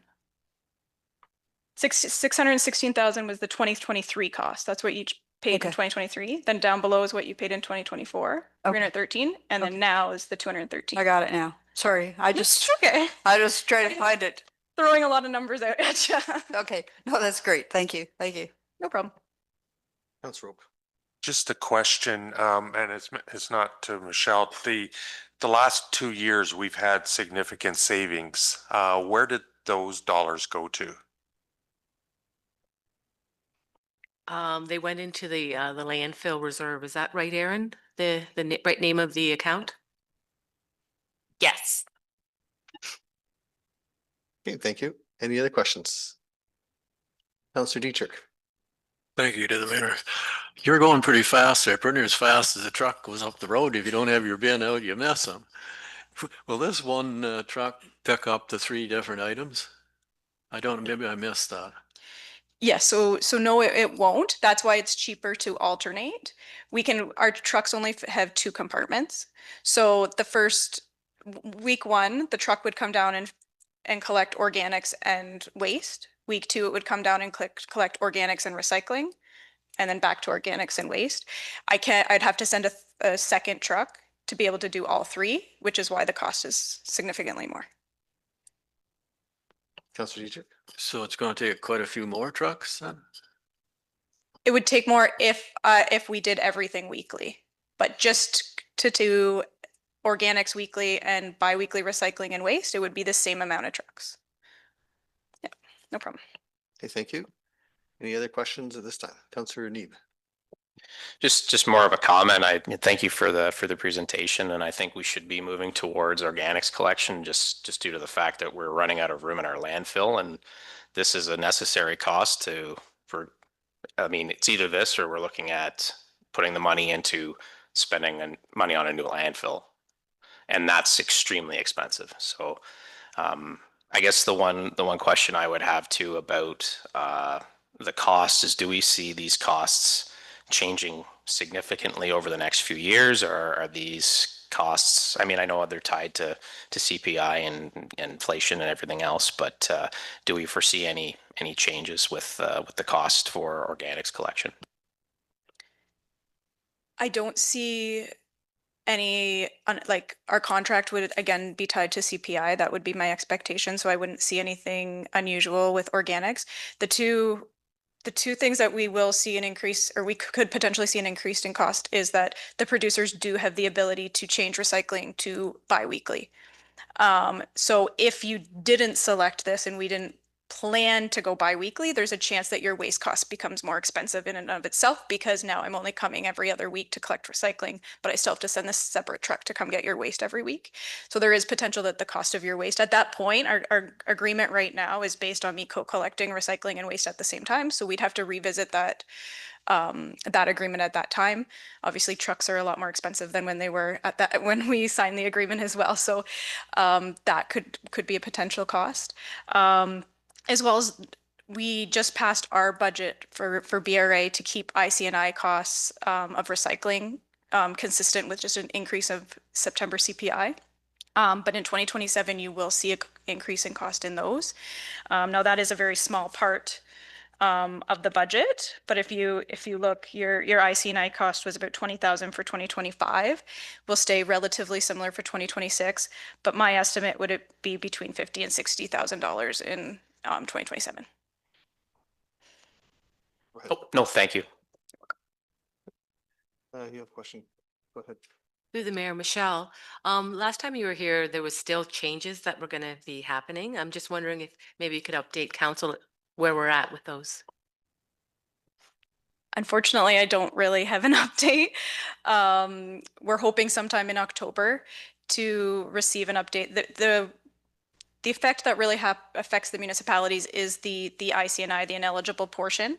The update that we've been able to provide is through Blue Water. We have said that we're going to absorb the increased cost because it's been just too late in the year for us to determine how that's going to look for the municipalities, and the municipalities to be able to determine how they're going to go forward with that, whether it's telling the commercial stores that they're out of the recycling business and it's for them to do privately, or whether you decide to put it on their property taxes or whatever that would look like. That's up to the municipalities, but it's already basically October and we don't have an answer.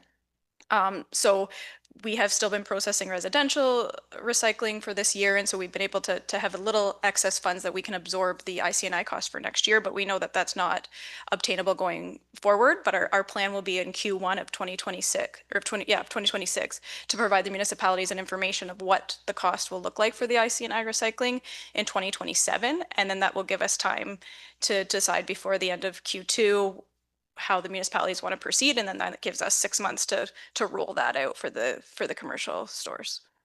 Okay, thanks, Michelle. Deputy, go ahead, please. Thank you, and thanks for the presentation. The only thing I see is the difference between the urban and the rural area. The rural area has a way of disposing of theirs. It doesn't go in there now. So I mean, the cost to the rural area compared to the urban, I guess the pickup part is what I'm concerned about. And also, when you go to the rural area with your trucks, it costs a lot more to drive down the 1.25 miles than it does through a street in Exeter. And you'll probably pick up the same in Exeter, or I shouldn't say Exeter, urban. So thank you. Michelle, any comment? Not too much. It does cost more in a rural. But when I looked at the different, how many trucks I would have to send, because that truck would be doing waste every week, whereas the other one's doing bi-weekly, and so we may have to adjust our routes, that it didn't really change the cost to collect. So it's $67 a household, whether you choose to do urban only or urban and rural. But that would be a municipal decision, and we would definitely offer just the urban collection. We've also done waste composition audits, and it has shown that I'm not doubting that some farmers put their organic material on their fields, but when doing the audit, there was very little difference between a rural waste bin and an urban waste bin. Whether that's due to convenience or wildlife, I'm not sure, but it just showed that it's the same percentage of organics going in an urban versus a rural household. Councillor Oak and then Councillor Vaughn. Yeah, and to Deputy Mayor's comments there, in light of the extra stuff that you're calling organics as well, that, you know, like egg cartons and a whole bunch of scrap paper and everything like that, it's more than just the food waste sort of thing for composting, I think, if I understand that slide correct. Yep, as well as leaf and yard waste. I mean, in a rural area, they're going to have more than what fits in a bin, but they can definitely use it to clean up some of the material and throw it at the curb as well. So maybe save them one trip to the compost pile. Okay, thank you. Councillor Vaughn. Yes, thank you. Okay, so one of the reasons that municipalities would maybe want to look at this is because of exactly what Councillor Nee brought up. You want to save your landfills as long as you possibly can. So my question is really, and I'm not exactly sure I know how to ask it properly, but more or less goes along with diversion rates. I know way back in the day when recyclables first came on, it took quite a while to educate people in terms of what's waste, what's recycled. Some things changed over time, so that didn't help either in terms of education. And and so I'm not saying all, but some decided to just, throw it all in the garbage.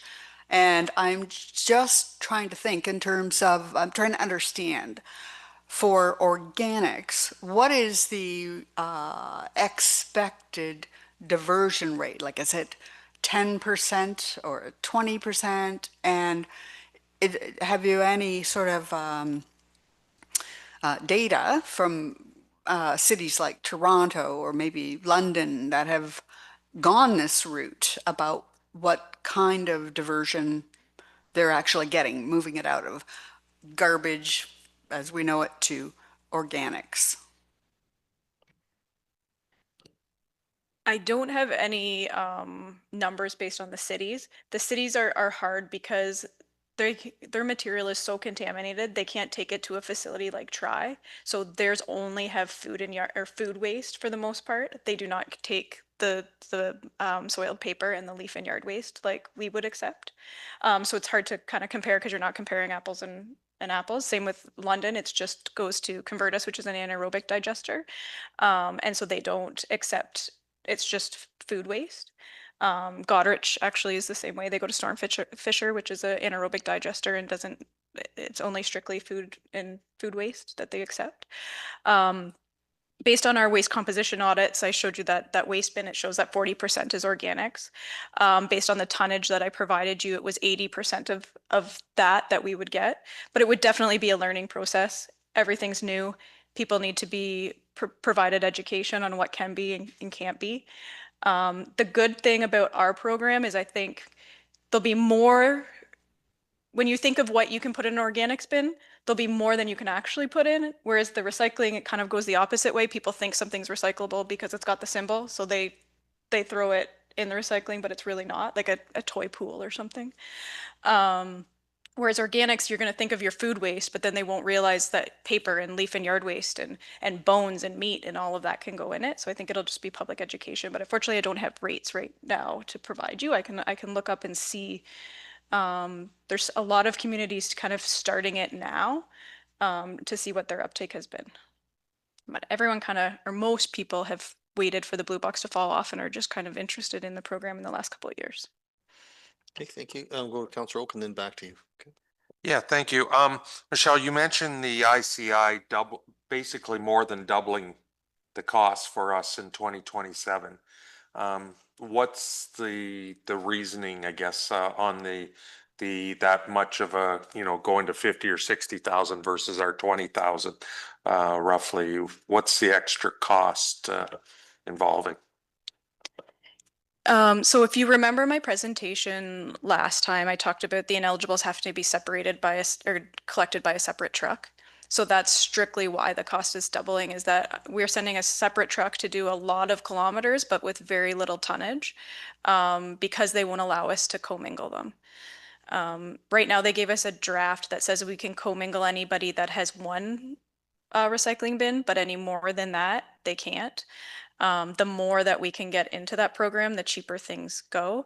But also the producers haven't gave us even a price as to what they're going to charge us for those ones that we can co-collect.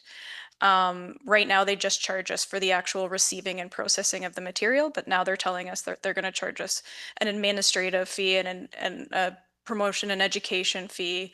They're going to, I don't know, charge us for our brother's right leg. So I'm guessing, but it will definitely double, but I think between double and triple is my guess is what that cost will be. Thank you, Councillor Vaughn. Thank you. So I just wanted to go back a moment to the organic. You were talking a little bit about contamination and education and all of that. And so I know that Canada as a country had challenges with recyclable stuff that they shipped off to China. And China basically said, we don't want any more of your garbage because you're not doing it correctly. So I imagine Try Recycle also has certain criteria for what is a non-contaminated delivery to their door. So what would be the I'm trying to figure out how you determine between yourselves and Try, and obviously we're involved too. How do you manage contamination?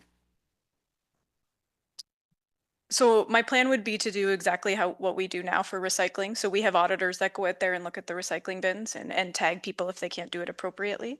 My expectation would be that it will be us as the collector's responsibility to have the organics free of contamination. There's a percentage there that they expect to see, but it would be Try fining us if it was inappropriate, and then us coming back to figure out how to let the residents know that something, I don't know, they're putting diapers in the organic bin or something like that. But that would be, we would blast on social media, we would provide mailings, but it would be on a daily basis. Our auditors would go, and our trucks can flag contamination just like they do on recycling. So we are looking at this point to do it through education. But you also anticipate that Try Recycling, if that education weren't successful, would actually initiate a fine. First to you, maybe then. It would be to us. We would be who their contract is with. So that would be to us. We have that with recycling now with the producers as well, that if our contamination is too strong, that they can fine us as well. So if it became an issue, it would be worthwhile for us to spend more time putting people on the ground to have more auditors out there. My intention is never to find the residents or the municipality, if that's what you're asking.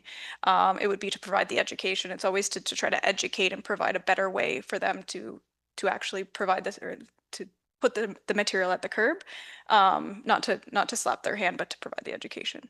On the recycling side, we will remove a bin if someone's been notified more than 5 times and it still decides not to recycle appropriately. So that would be what I would say on the organic side, is if we've told them 5 times and they continue to not care about what they're putting in their organic bin, we would just pull the bin and they would no longer have that service. Thank you, Councillor Oak. Yeah, so just so bottom line is, if we were to go with organic weekly and then either recycling 1 week or waste the next week, it's basically the same price as what we were paying in 2023, within $1, is what the way I'm reading this. $1 a household, yes, it was $1 a household more. Almost $6,000 in total. Yeah. But yeah. Correct. Rounding error sort of thing. So no, I just want to make sure we're on the same page. Yeah, you're right. Exactly. So I just wanted to clarify that, because right now we're being charged less because the producers are paying for the recycling. So we'd be replacing basically what the producers are paying on the recycling and including on organic collection system.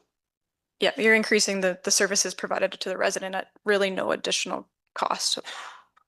Yeah. Great presentation, Michelle. Any other questions for Michelle before she leaves? No. Okay, thanks again. Well done. Ms. Basua Collison. The South Huron Council receives a presentation regarding the BRA Green Bin Organics Program proposal as presented by Michelle Courtney. Can I move her, please? Moved by Councillor Neeb, seconded by Deputy Mayor. Any discussion? Call the question, all in favor, and that carries with 7. Thank you. Okay, item 6, and we'll just read these out as we go along here. 6.1, does anyone wish to discuss that at this time? Comments? There's 6.1. Councillor Oak?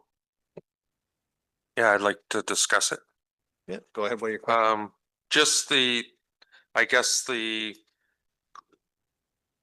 financial impact of going with the 1.9% annual increase in tax revenue over a 15-year, over the next 15 years.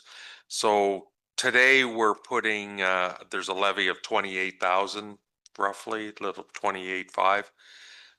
And if we adopted this AMP recommendation of the 1.9, that would take it to 216, so about another 190,000 difference to the levy. Who would like to take that?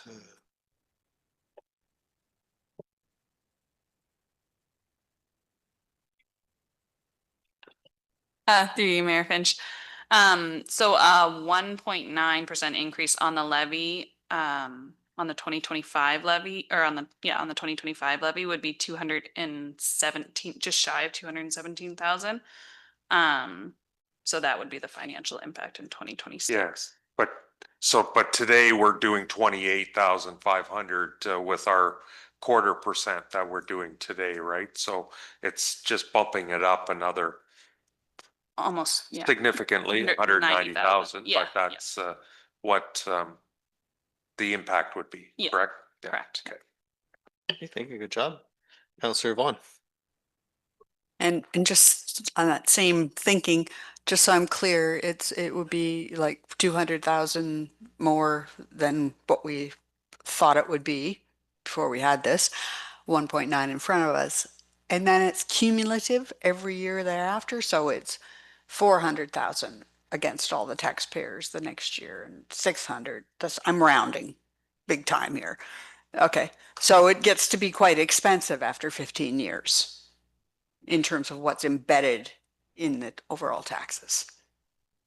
Through you, Mayor Finch. Yes, that's correct. So each year it's a 1.9% increase on the previous year's levy. So yes, cumulative. Yep. Thank you. Okay, any other questions? Any other comments at all under 6.1? Okay, not seeing any. Thank you. Deputy, you have something? Sorry, that last comment, I didn't quite get that. 1.9%, it's 1.9% each year, correct? So that wouldn't be 400,000 the second year, 600,000. It would be the $219,000 each year. Have I got that right, or have I got that? Am I not reading that right? So it's increasing each year what you're contributing to it. So let's say we contributed 200,000 in one year, then we're contributing another 1.9% the following year on top of that 200,000. That's the new portion that you're contributing, if that makes sense. Deputy, comments? You understand that? No, I'm still confused, sorry. Julie, maybe you could Maybe just a little more explanation, Yeah, help me out. So I could use the like 0.25 that we've done to use exact numbers to show. So up till this point, the last few years, we've done 0.25% increase. So the first year it was $25,029. Then the next year we're still contributing that 25,000 and we're contributing another $25,977. And then, so that's how it's building up. Yeah. Okay, any other questions? Okay. Nothing else on 6.1. 6.2, comments on that?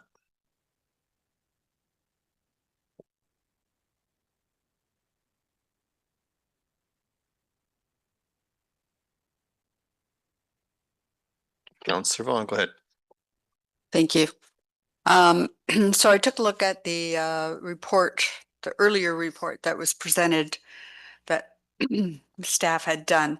And it looks like we were looking for a water tap in the dog park. And mm, maybe I'm looking at Milt or the other staff that were involved in these discussions. Is it that they want to tap in the dog park, or is it the pavilion that they're missing? Like, are we looking at this water for dogs, or are we looking at this water for an amenity in the park? Go ahead. So through the mayor, so the request from the committee is a water tap in the dog park area. So it would be for the users of the dog park. Okay, any other questions? Something further? No? Councillor Dietrich, you had something. Like this is for human, oh, sorry, Mayor. This is for humans too, that they can get a cup of water or? Through the mayor, so typically when water service is provided to a dog park, it is generally just a tap to fill up a bowl. So it wouldn't be the intention, my understanding, the intention is not for human consumption. Okay, it's not potable. Correct. Why don't they just put a 45-gallon drum up there with a tap on the bottom? Like a dog's a dog. Like, I've seen them drink out of mud puddles, so I don't think the dog would be too fussy on a hot day. Okay, thanks, Councillor Dietrich. Good point, yeah. Yeah. Anything further, Councillor McLeod-Haggett? So just looking at option A, because I think there's some miscommunication within the Centralia residents then, because some of them believe that the water tap is going to be outside of the dog park for the use at the pavilion. So would it not make more sense to look at it where it could be maybe a multi-use if we were going to put water there, that they could use it at the pavilion if there was events happening, and then you could still walk over and fill up your dog bowl if you wanted it for your dog? Go ahead. Through the mayor, so the water hookup for Centralia Dog Park be prioritized. So that was how I interpreted it. So I'm still fairly new to that committee that requested this. So it was a request before I was on there. So that's how it was interpreted, is that it goes to the dog park. That could very well be an option to consider too, but from the committee, that was my understanding. Thank you. Deputy, go ahead. Thank you. And I guess I look at it, if we're going to put water there, which there's already a outlet there, why not put it where it is? If you need water, you take your whatever to go get the water. I just think it makes sense. Then it's outside so people can get it for the pavilion. It's potable water. It's the water, same water that we're getting here. Unless it's changed since it was there. But it's water, it's usable water. So if we're going to spend the money to put it there, then I think it should be usable for everyone. Thank you. Okay, thank you. Any other questions or comments at this time? Councillor Vaughn. Yeah, so taking some of those comments, and I remember being on that committee in the last term of council. And I remember a water tap being requested, but it was to be attached to the outside of a potential washroom, which got debunked pretty early on because that was like a $200,000 expenditure for the washroom. But it didn't necessarily take away the need for wanting water around the pavilion or basically from a location similar to where the community center was. So we don't have an option financially in front of us tonight that talks about, let's say we had that water available wherever the existing pipes actually are that used to be a part of the Centralia Community Center. Is that possible to get that? Through the mayor, so I'm just also trying to communicate with the manager of my environmental services. So she was indicating that option 2 can use existing service and trench to the location, which would work to go to the pavilion. And I think she might be on as well. Councillor McLeod-Haggett. I just think that if we're looking at putting a water feature of whatever at the Centralia Park, it just makes more sense to put it where it can be used at the pavilion as well and not just in the dog park. Ms. Masua Carlson. Oh, sorry. Oh, Alyssa, sorry, yeah, go ahead, Alyssa. Do you have a comment? No worries. Thank you. Through you, Mayor Finch. So we outlined the options, option 1, 2, and 3, with option 2 being one that you can use the existing service and pick a desired location to trench that service to. So that could be either into the dog park or to a pavilion or to a common area in between. Thank you. Deputy, you had a comment? Go ahead. Yeah, I'm just wondering, other parks, how many parks do we have where there is accessible water? And I guess I look at it, it's pretty easy to turn a tap on and leave it running. And the park, it's not, there's no one around that park all night long. So our water could be running continuously for the night, which like I understand what they're looking for, but we have problems at other places that are a lot more accessible than that. So thank you. Thank you. Alyssa, would you know how many parks we have water? Offhand? Through you, Mayor Finch, there is a few parks that do have water, Elliott Park being one of them, and there is always concern of water getting left on. It is a metered connection, and that metered connection is billed to the Community Services Department. Thank you. Any other questions at all? Okay, not seeing any. Okay, so we'll move on from that item then. If there's no further discussion, thanks very much, staff, for that. 6.3, comments on that, please. Councillor Oak. Yeah, thank you. Mayor, just looking at the dog registration fees and bit of an eye opener. Thank you for the analysis that was done. I'm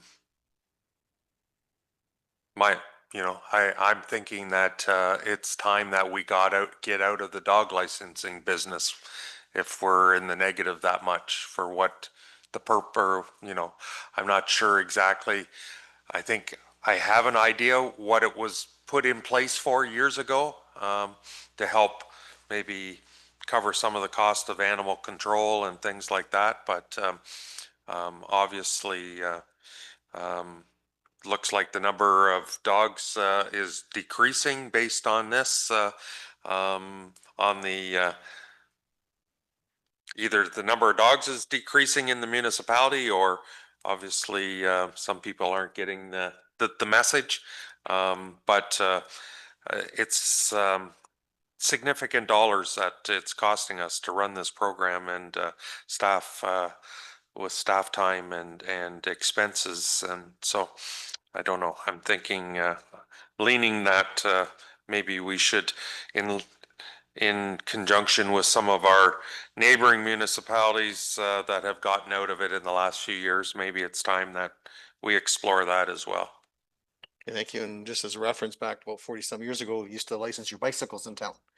We no longer do that either. So anyways, it's Ms. Masul calls in direction if we wanted a motion on that to remove that. What's your thoughts?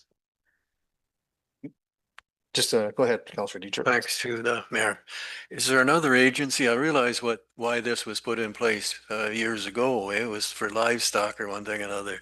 Is there another agency then that would pick that up for the rural area, or is that like any government agency? Madam Clerk, would you know of an agency for that? So through the chair, I'm unaware of any agency. I know that North Huron had entered into a contracted service with an outside source that deals with their dog licensing program, but I'm not aware of any government agency that takes on that role specifically in the rural area.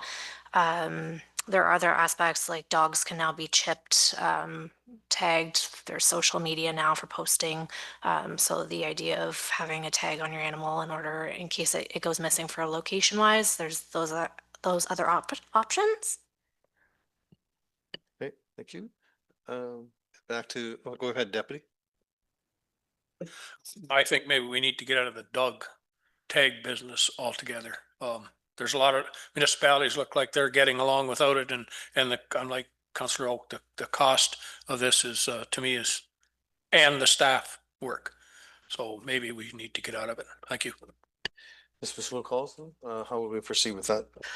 Through the mayor, we can,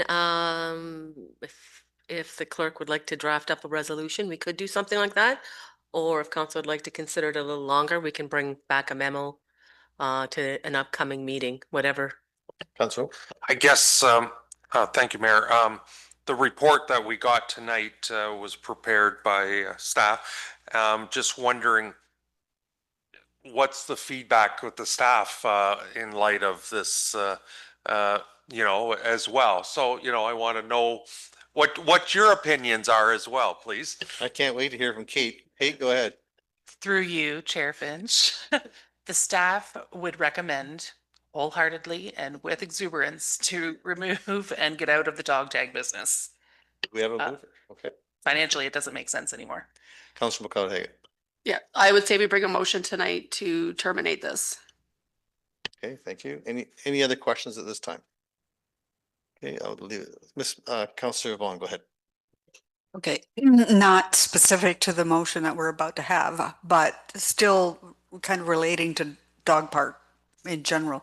I think this came up as a request to get a staff report on it because we were thinking potentially if we had enough money, we could maybe use that to have the Exeter Dog Park. And I don't see another report that actually talks about the Exeter Dog Park, but that was supposed to have been moved over to budget period. Was that intended to be part of this report, or am I missing something? Through the mayor, there was a previous report that had information on the costing that Amanda had brought forward. And in this particular one, we did note other funding options under the impact analysis. Availability could be the community fundraising, reserves, tax levy for an Exeter Dog Park. Those are other options that council could consider. Councillor Vaughn. But we don't actually have before us right now whether we go for an Exeter Dog Park or we don't go for an Exeter Dog Park. That's just sort of a by the way, other sources. That is correct. If council does decide that they would like to, it could either come through the mayor's proposed budget, or it could be under a council amendment. But at this point, the draft staff budget does not include any of these items that have come forward to council. We've just provided some background information as well as funding sources.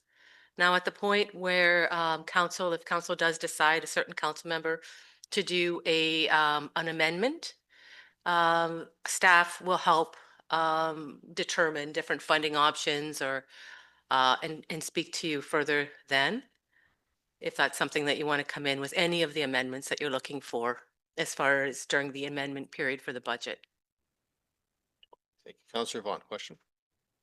Yes, so having heard that, and I'm assuming that come the next two budget meetings, we're going to see a dog park as a proposal. Through the mayor, not through staff. None of these items are being brought forward by staff into a draft budget. They would need to be brought in, these items, through either a mayoral direction or a council amendment.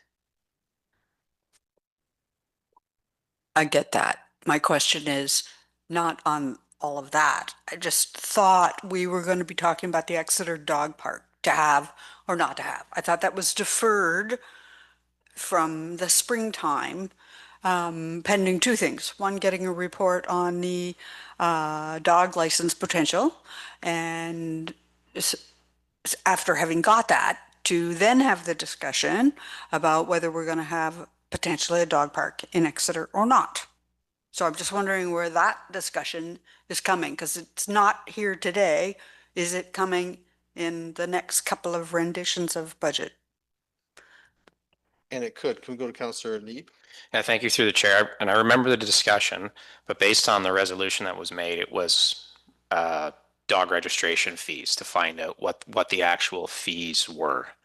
Because I don't think the resolution was that specific to then include costs associated with a dog park because of with within that registration fee structure. But that's, I don't know, that's just my recollection, but who knows? Okay, thank you. Councillor Oak, you had something? No, I just agreeing with Councillor Neeb there on that. I think Deputy Mayor Dietrich at the time had requested to analysis to see what kind of revenue we had surplus, if any, to go towards a project sort of thing at the time. Deputy? Yes, that's correct. I was looking at the fees to see where we could go with that and if there was any way of capitalizing on that. So, thank you. Okay, thank you. Okay, and Mr. Carlson first, go ahead, please. I guess I was just going to make a motion to see, We'll just have a but comment. I'll wait. Mr. Sue Carlson, need a comment? Through the mayor, council can discuss this either now at a high level, although it would have to be a recommendation to the mayor to consider putting it in, or during the amendment period. The staff report, there is a linkage here that has kind of the high level costing and also the locations that were picked. Council may decide to discuss the locations as well. Leave it at that. Okay, so we'll go ahead. Not, this isn't the motion. I just, my idea would be potentially to, well, wait and see if somebody brings it forward, but I want to see what the first blush of the budget looks like too, just to see what we're going to be dealing with this budget season, as far as all our other expenses that we have and projects and everything. So I want to see what the levy impact and everything is before, in my mind, before we'd maybe discuss it tonight sort of thing. I'd sooner wait to discuss it on the 27th or the 10th if it, so be it. So. I think, and we'll go back to Madam Clerk with the resolution regarding the dog licensing. So as the current dog licensing program are valid from January 1 through December 31st, proposed motion for council consideration that South Huron Council eliminate the dog licensing program effective January 1, 2026. Moved by Councillor Oak, seconded by Deputy Mayor. Any discussion? Call the question, all in favor, and that carries with 7. Thank you. And then as far as the recommendation to me regarding the dog park in Exeter, does anyone want to pursue that at this point, or do you want to wait till another date? Okay, we can go to another date, and if there's nothing further than 6.3, we'll go to 6.4.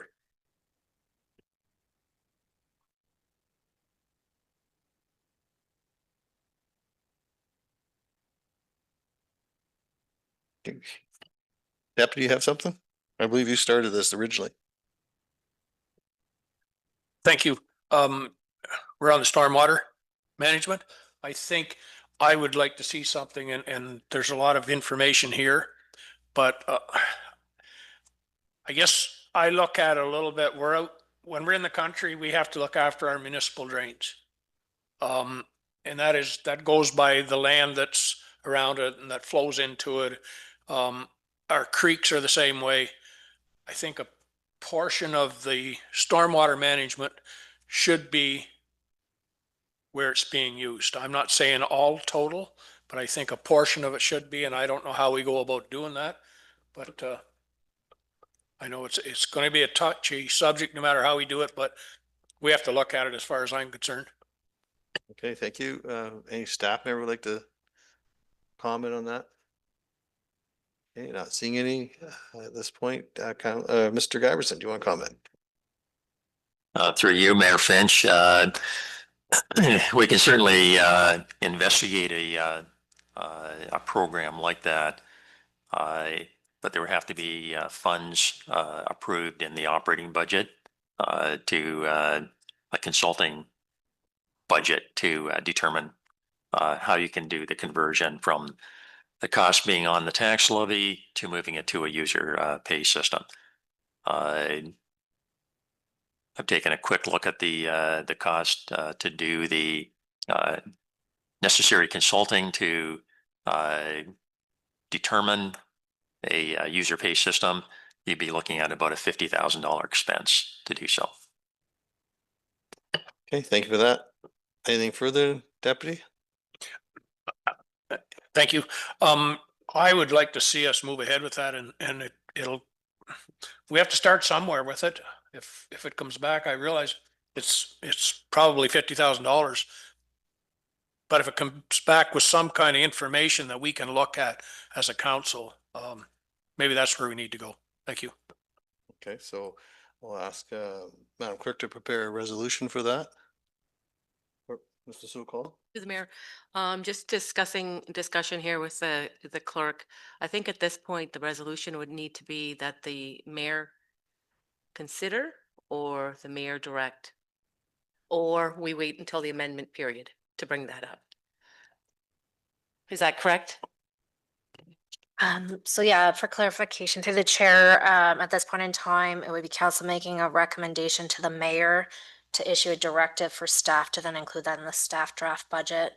If that was the intent, or during the staff draft budget period could be a recommendation to the mayor for the proposed budget, or you could bring it forward at the actual council amendment period, sorry. Deputy? Thank you. And it's a little confusing. I'm not sure which way to go, so maybe someone could help me. Mr. Carlson, do you want to comment? Through the mayor, we can, it doesn't have to be today. I can work with you to decide and just discuss the different ways. Does that work? Thank you. Councillor Neeb, you had a comment? Not anymore. Thanks. Very good. Well done. Anything further on 6.4 at this time? Seeing any, we go to 6.5. Any comments on 6.5?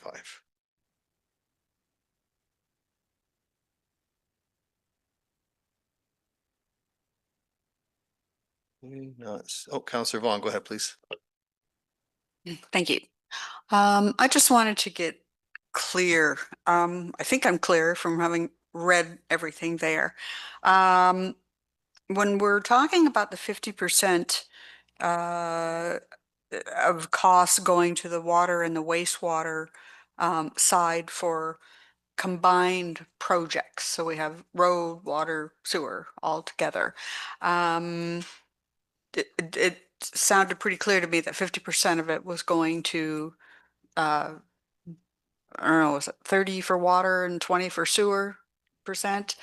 But what about if it's just a road resurface in an urban area? How does that affect water and wastewater?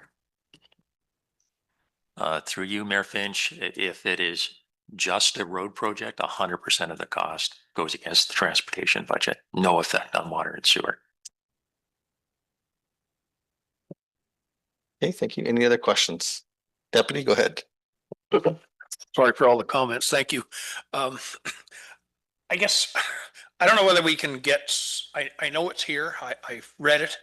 I just don't understand how 50% can be put against sewer and water because you're digging the road up, which I understand it has to be done for the water and the sewer, but you're also doing it to resurface the road. So I don't know whether we can ask for a report or where we go to get that total information. And maybe I didn't read it all, but I kind of thought I understood what was going on. Maybe could we get staff to explain it a little bit, or? Mr. Giverson, would you like to? Through you, Mayor Finch,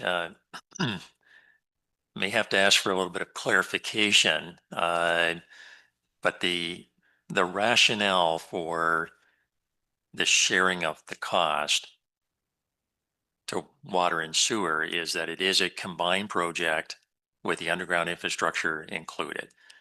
And if it was just a sewer project or a water project, a portion of that road cost would be borne by that project. This used to happen. It was more common with water main, where a water main would be replaced on a street and there would be a patch down the road following the water main.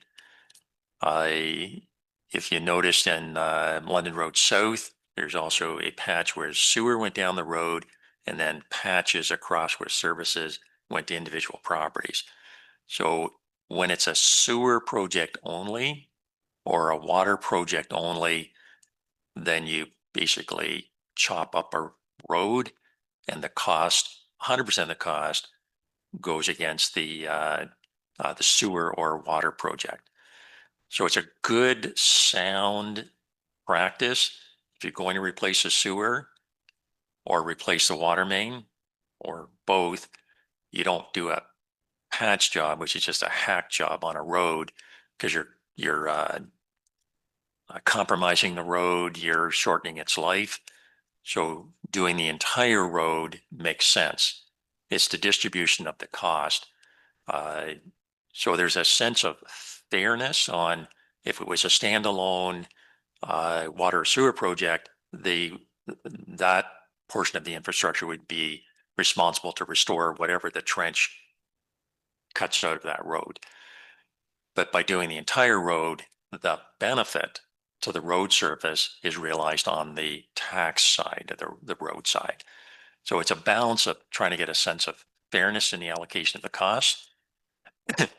There's also an analogy that it's one person paying, whether it's coming out of the left pocket or the right pocket. So it's essentially the same person, the taxpayer or the ratepayer is paying, but they don't align exactly. So if you live in the rural areas, then if this cost is all shifted back to the roads, which goes to the tax levy, then every taxpayer pays, whether you receive the benefit of the water and the sewer. So doing it this way, where half the costs go against water and sewer, it's a little more targeted to if you have water and sewer, then you're picking up those costs through the rates, because you're paying it in the base charge for water or sewer. So it is an attempt to have a fairness in the allocation of the cost, but also recognizing the majority of the water and sewer users. I should put that the other way around. The taxes, the taxpayers are the same people who are paying water and sewer rates. It's just not exactly the same group, because we have a lot of rural landowners who are just on water, not on sewer. And we have a number of rural taxpayers in the Osborne ward who they pay property taxes, but they're not paying the user fees. So having that cost go against the user fee is to balance it out in a sense of fairness on the taxpayers don't exactly align to the water and sewer users. Clear as mud. Deputy. Thank you. And that was my question. If staff thinks it's fair, I'm quite happy with it. I just wanted to have that. Go ahead, Mr. Giberson. Through you, Mayor Finch. That's why I included the 2012 report to council, because it was extensively debated at that time. Because prior to 2012, there was a bit of a hodgepodge. Sometimes the restoration costs were shared, sometimes they weren't. It was on a project by project basis. It was all over the place. So it was an attempt to bring it to council, have a fulsome debate on what the the fairness and the allocation of the costs, and it settled on that. So this has been through the rigors with previous councils, but it's back here again if there's a desire to revisit that. Thank you. Anything further? Councillor Dietrich. Thank you, Mayor. So financially, 6 of one, half dozen of the other at the end of the day? Through you, Mayor Finch, that is exactly correct. Right pocket, left pocket, you get it through the rates or you get it on taxes. Thank you, Mr. Giberson. Well done, as usual. Nothing further on 6.5. Okay, move on to 6.6.1. Any comments on that?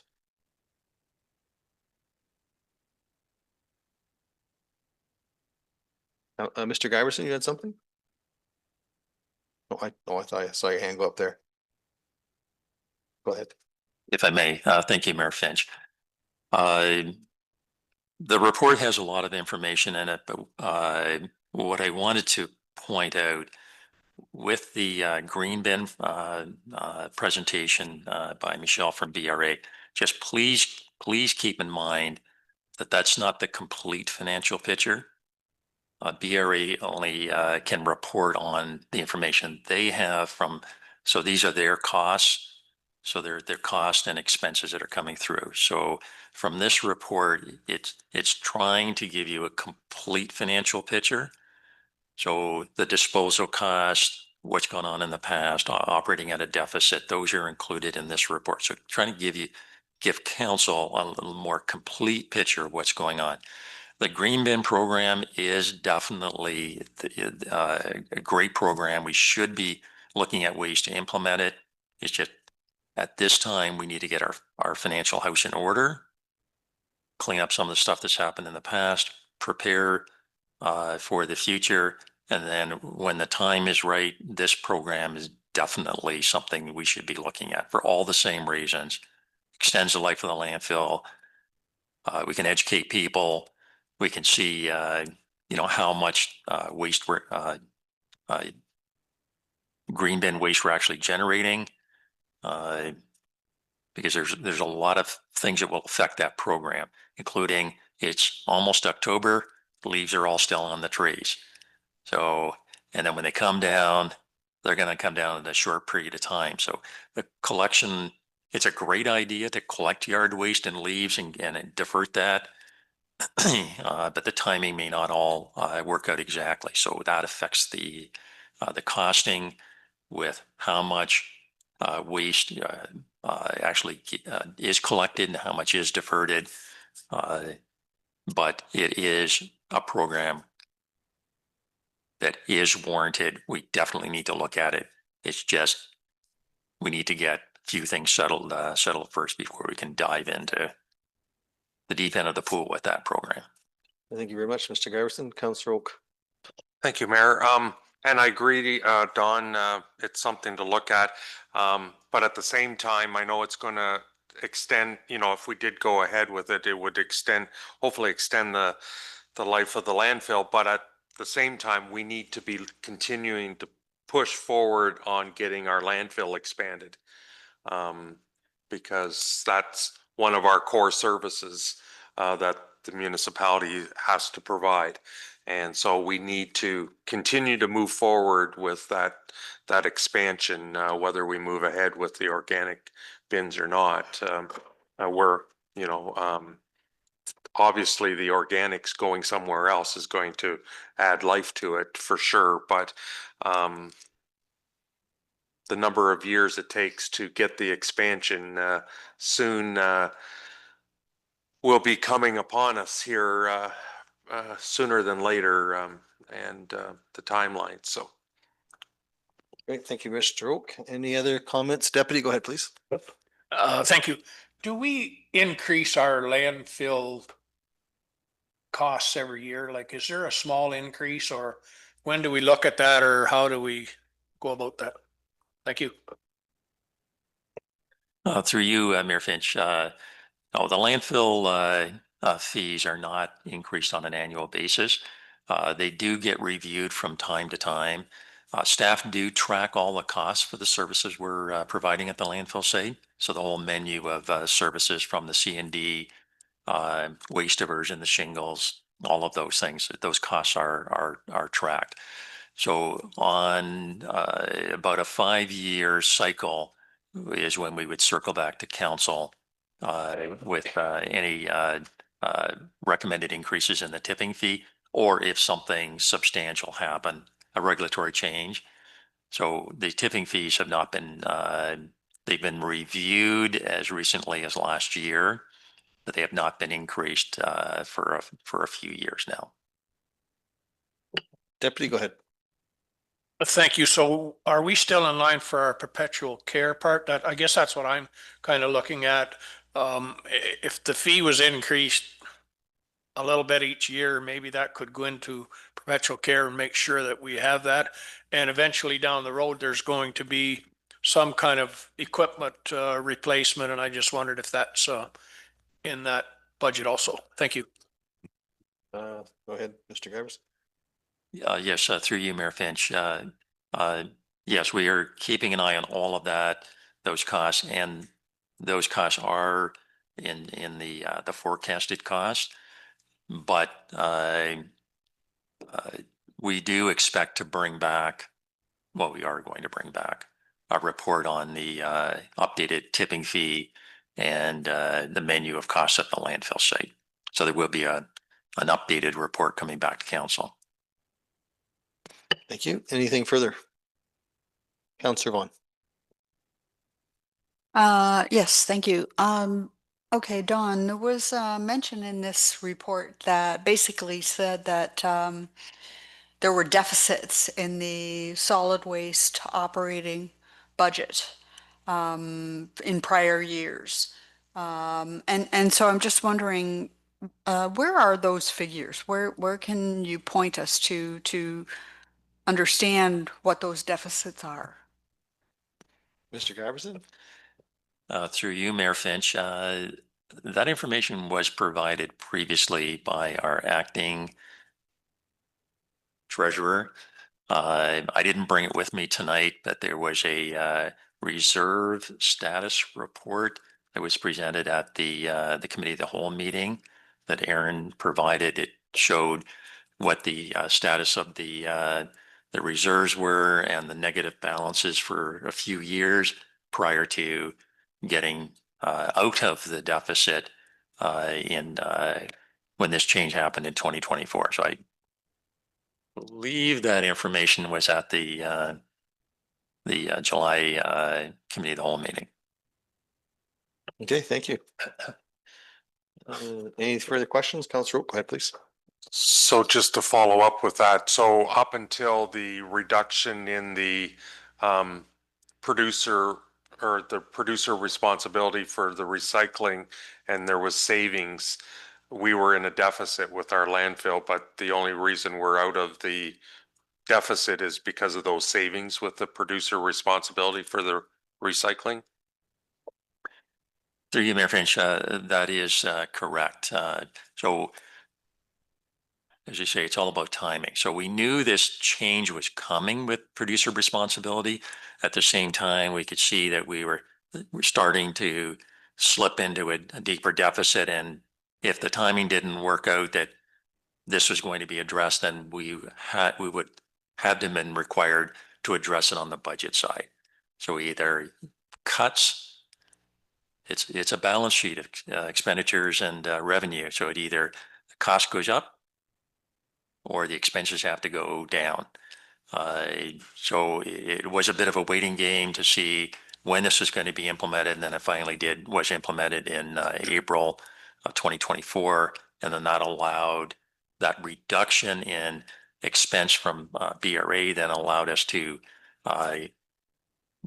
recover and come out of the deficit.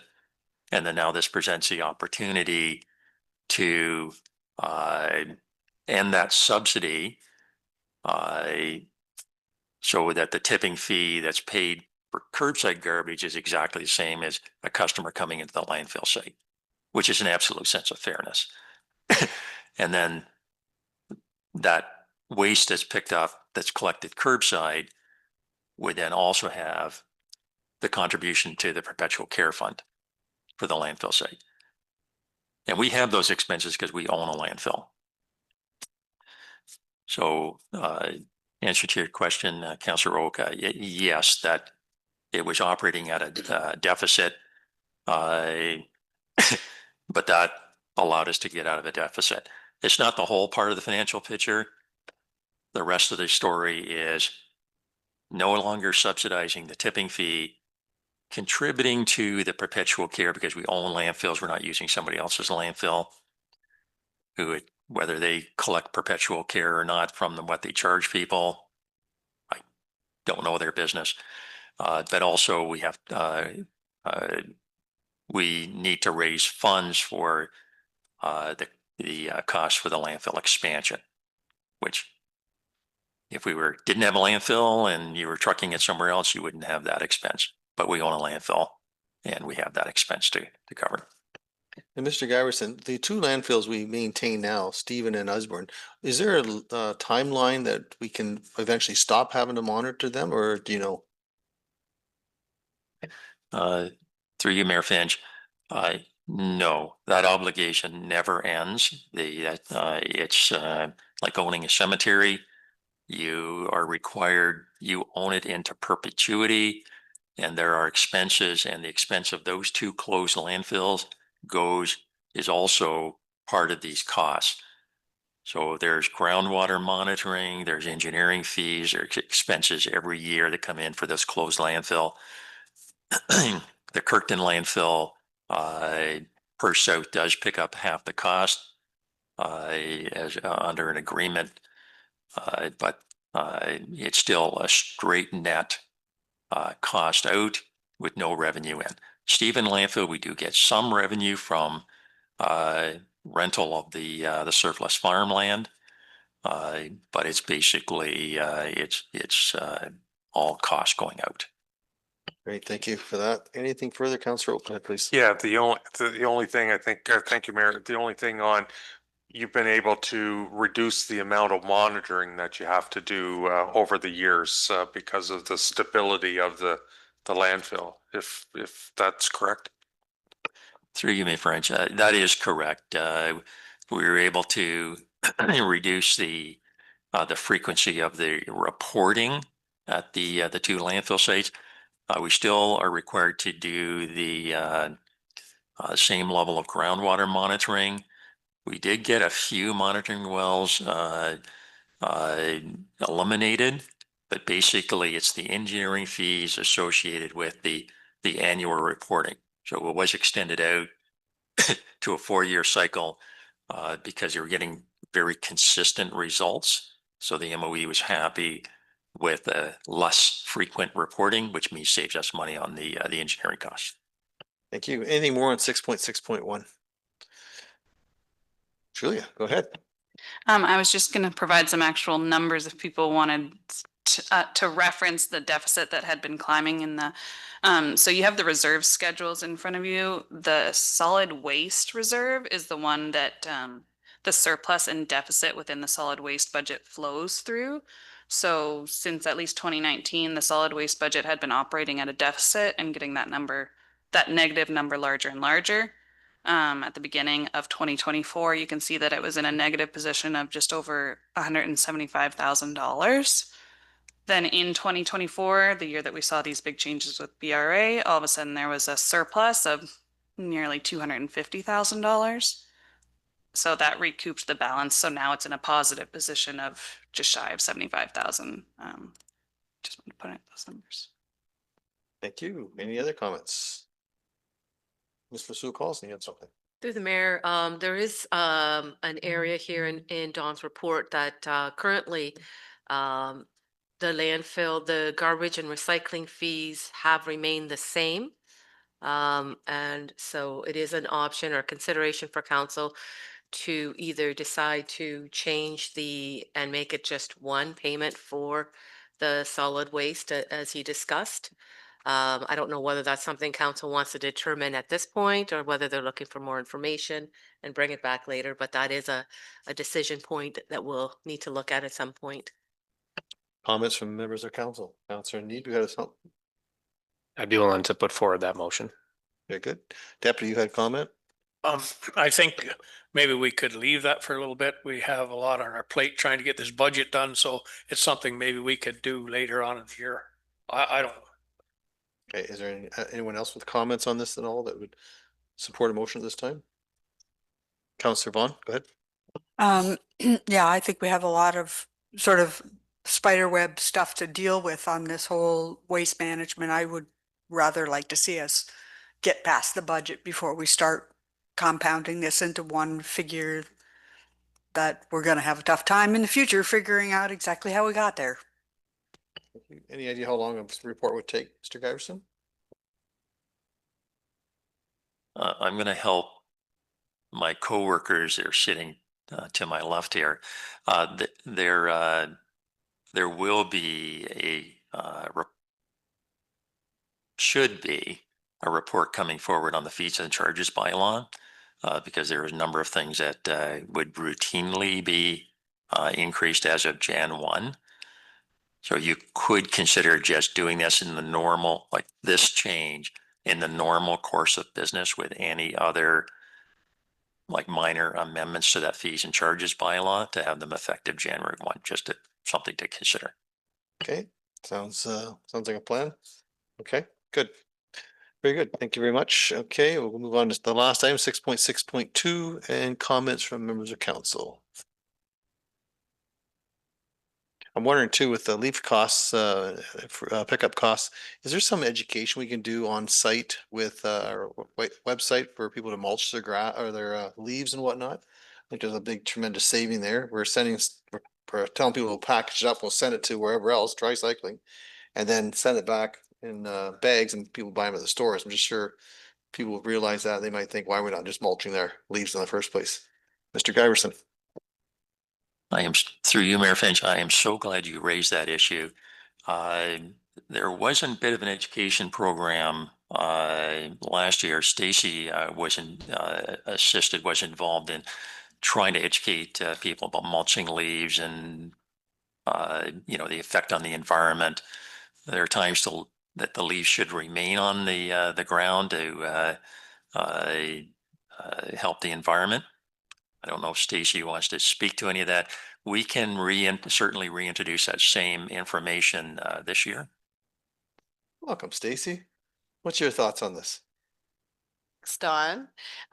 Yeah, so there has been studies done on leaving the leaves, particularly in the spring and fall. So if we think of the spring season, insects are just waking up from winter, and sometimes they still need that cover on the ground to ensure that when those nightly temperatures dip or we have that cold weather still here, just to ensure that there is cover. Alternatively, in the fall, mulching your leaves provides great benefit to your grass and gardens as well. I know aesthetically it's not as pleasing, but there are ways to take care of the leaves on your property without having to remove them. Great. So maybe you'll be able to do something on our website then to promote that. That'd be great. Yeah, and I would just mention that we did pass the information along to Eco Exeter as well to see if that was something of interest to them to try and help educate. I know they are looking for special projects to undertake, so that was something that we passed along to them as well, the information. Terrific. Thanks. Councillor Neep. Thank you. Through the chair, the landfill accepts bagged leaves, correct? Yes, no cost to it. Mr. Givers? Yeah, through you, Mayor Finch, that is correct.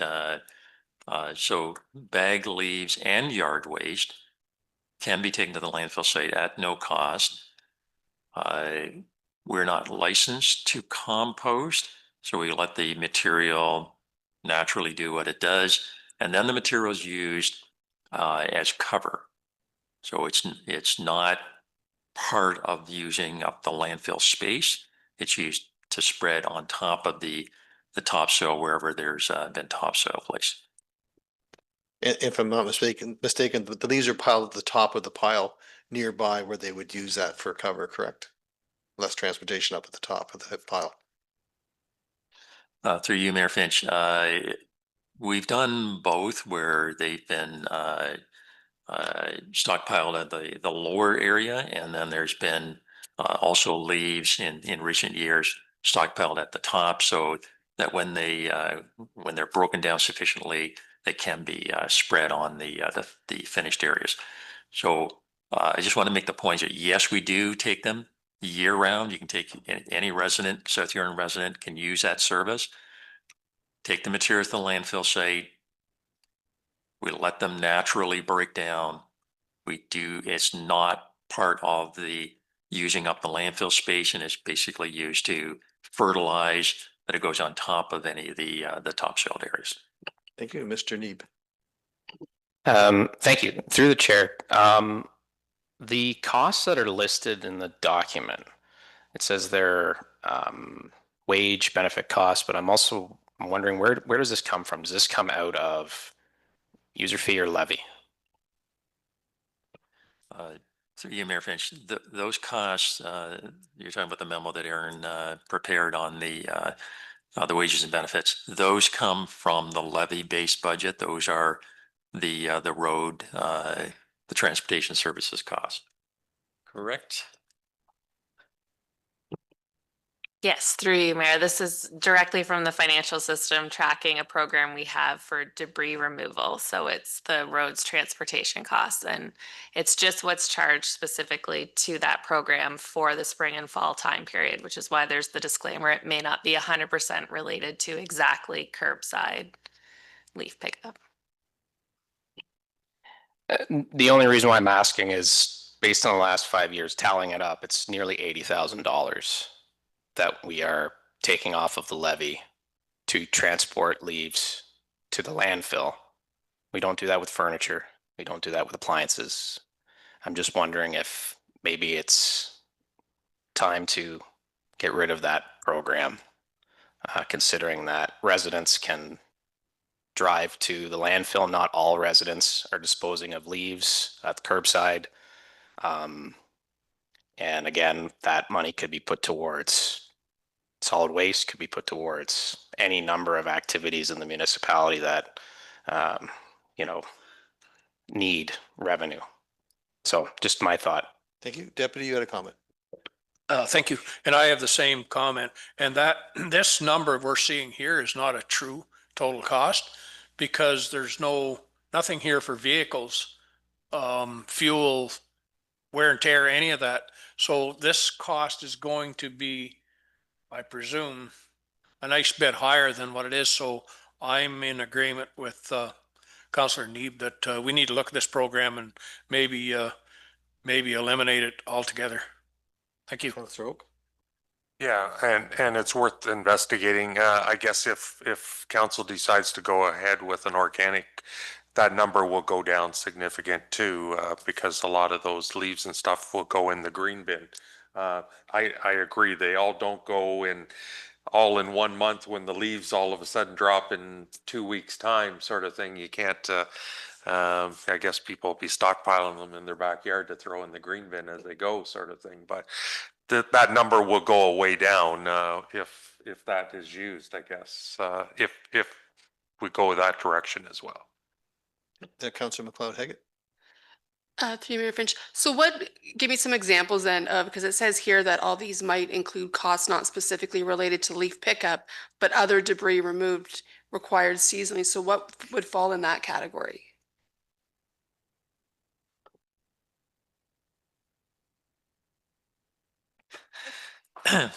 Through you, Mayor Finch. As I understand, that particular costing center also includes picking up like branches, like brush, the other spring yard waste from like cleaning up gardens. So it's not just leaves, it's other residential brush, garden waste, that type of material. Thank you. Any other comments? Okay, not seeing it this time. Okay, there's nothing further, then we'll move on to the next item, which is the adjournment. That South Huron Council receives information items 6.1 through 6.6, not otherwise dealt with. And mover, please. Moved by Councillor Neeb, seconded by Councillor Oak. Any discussion? Call the question, all in favor? That carries with 7. Thank you. That South Huron Council hereby adjourn at 6:48 p.m. Moved by Deputy Mayor, second by Councillor Neeb. Thank you. No discussion. Call the question, all in favor? That carries with 7. Thank you. Thank you, everyone. Thanks to staff for your expertise this evening.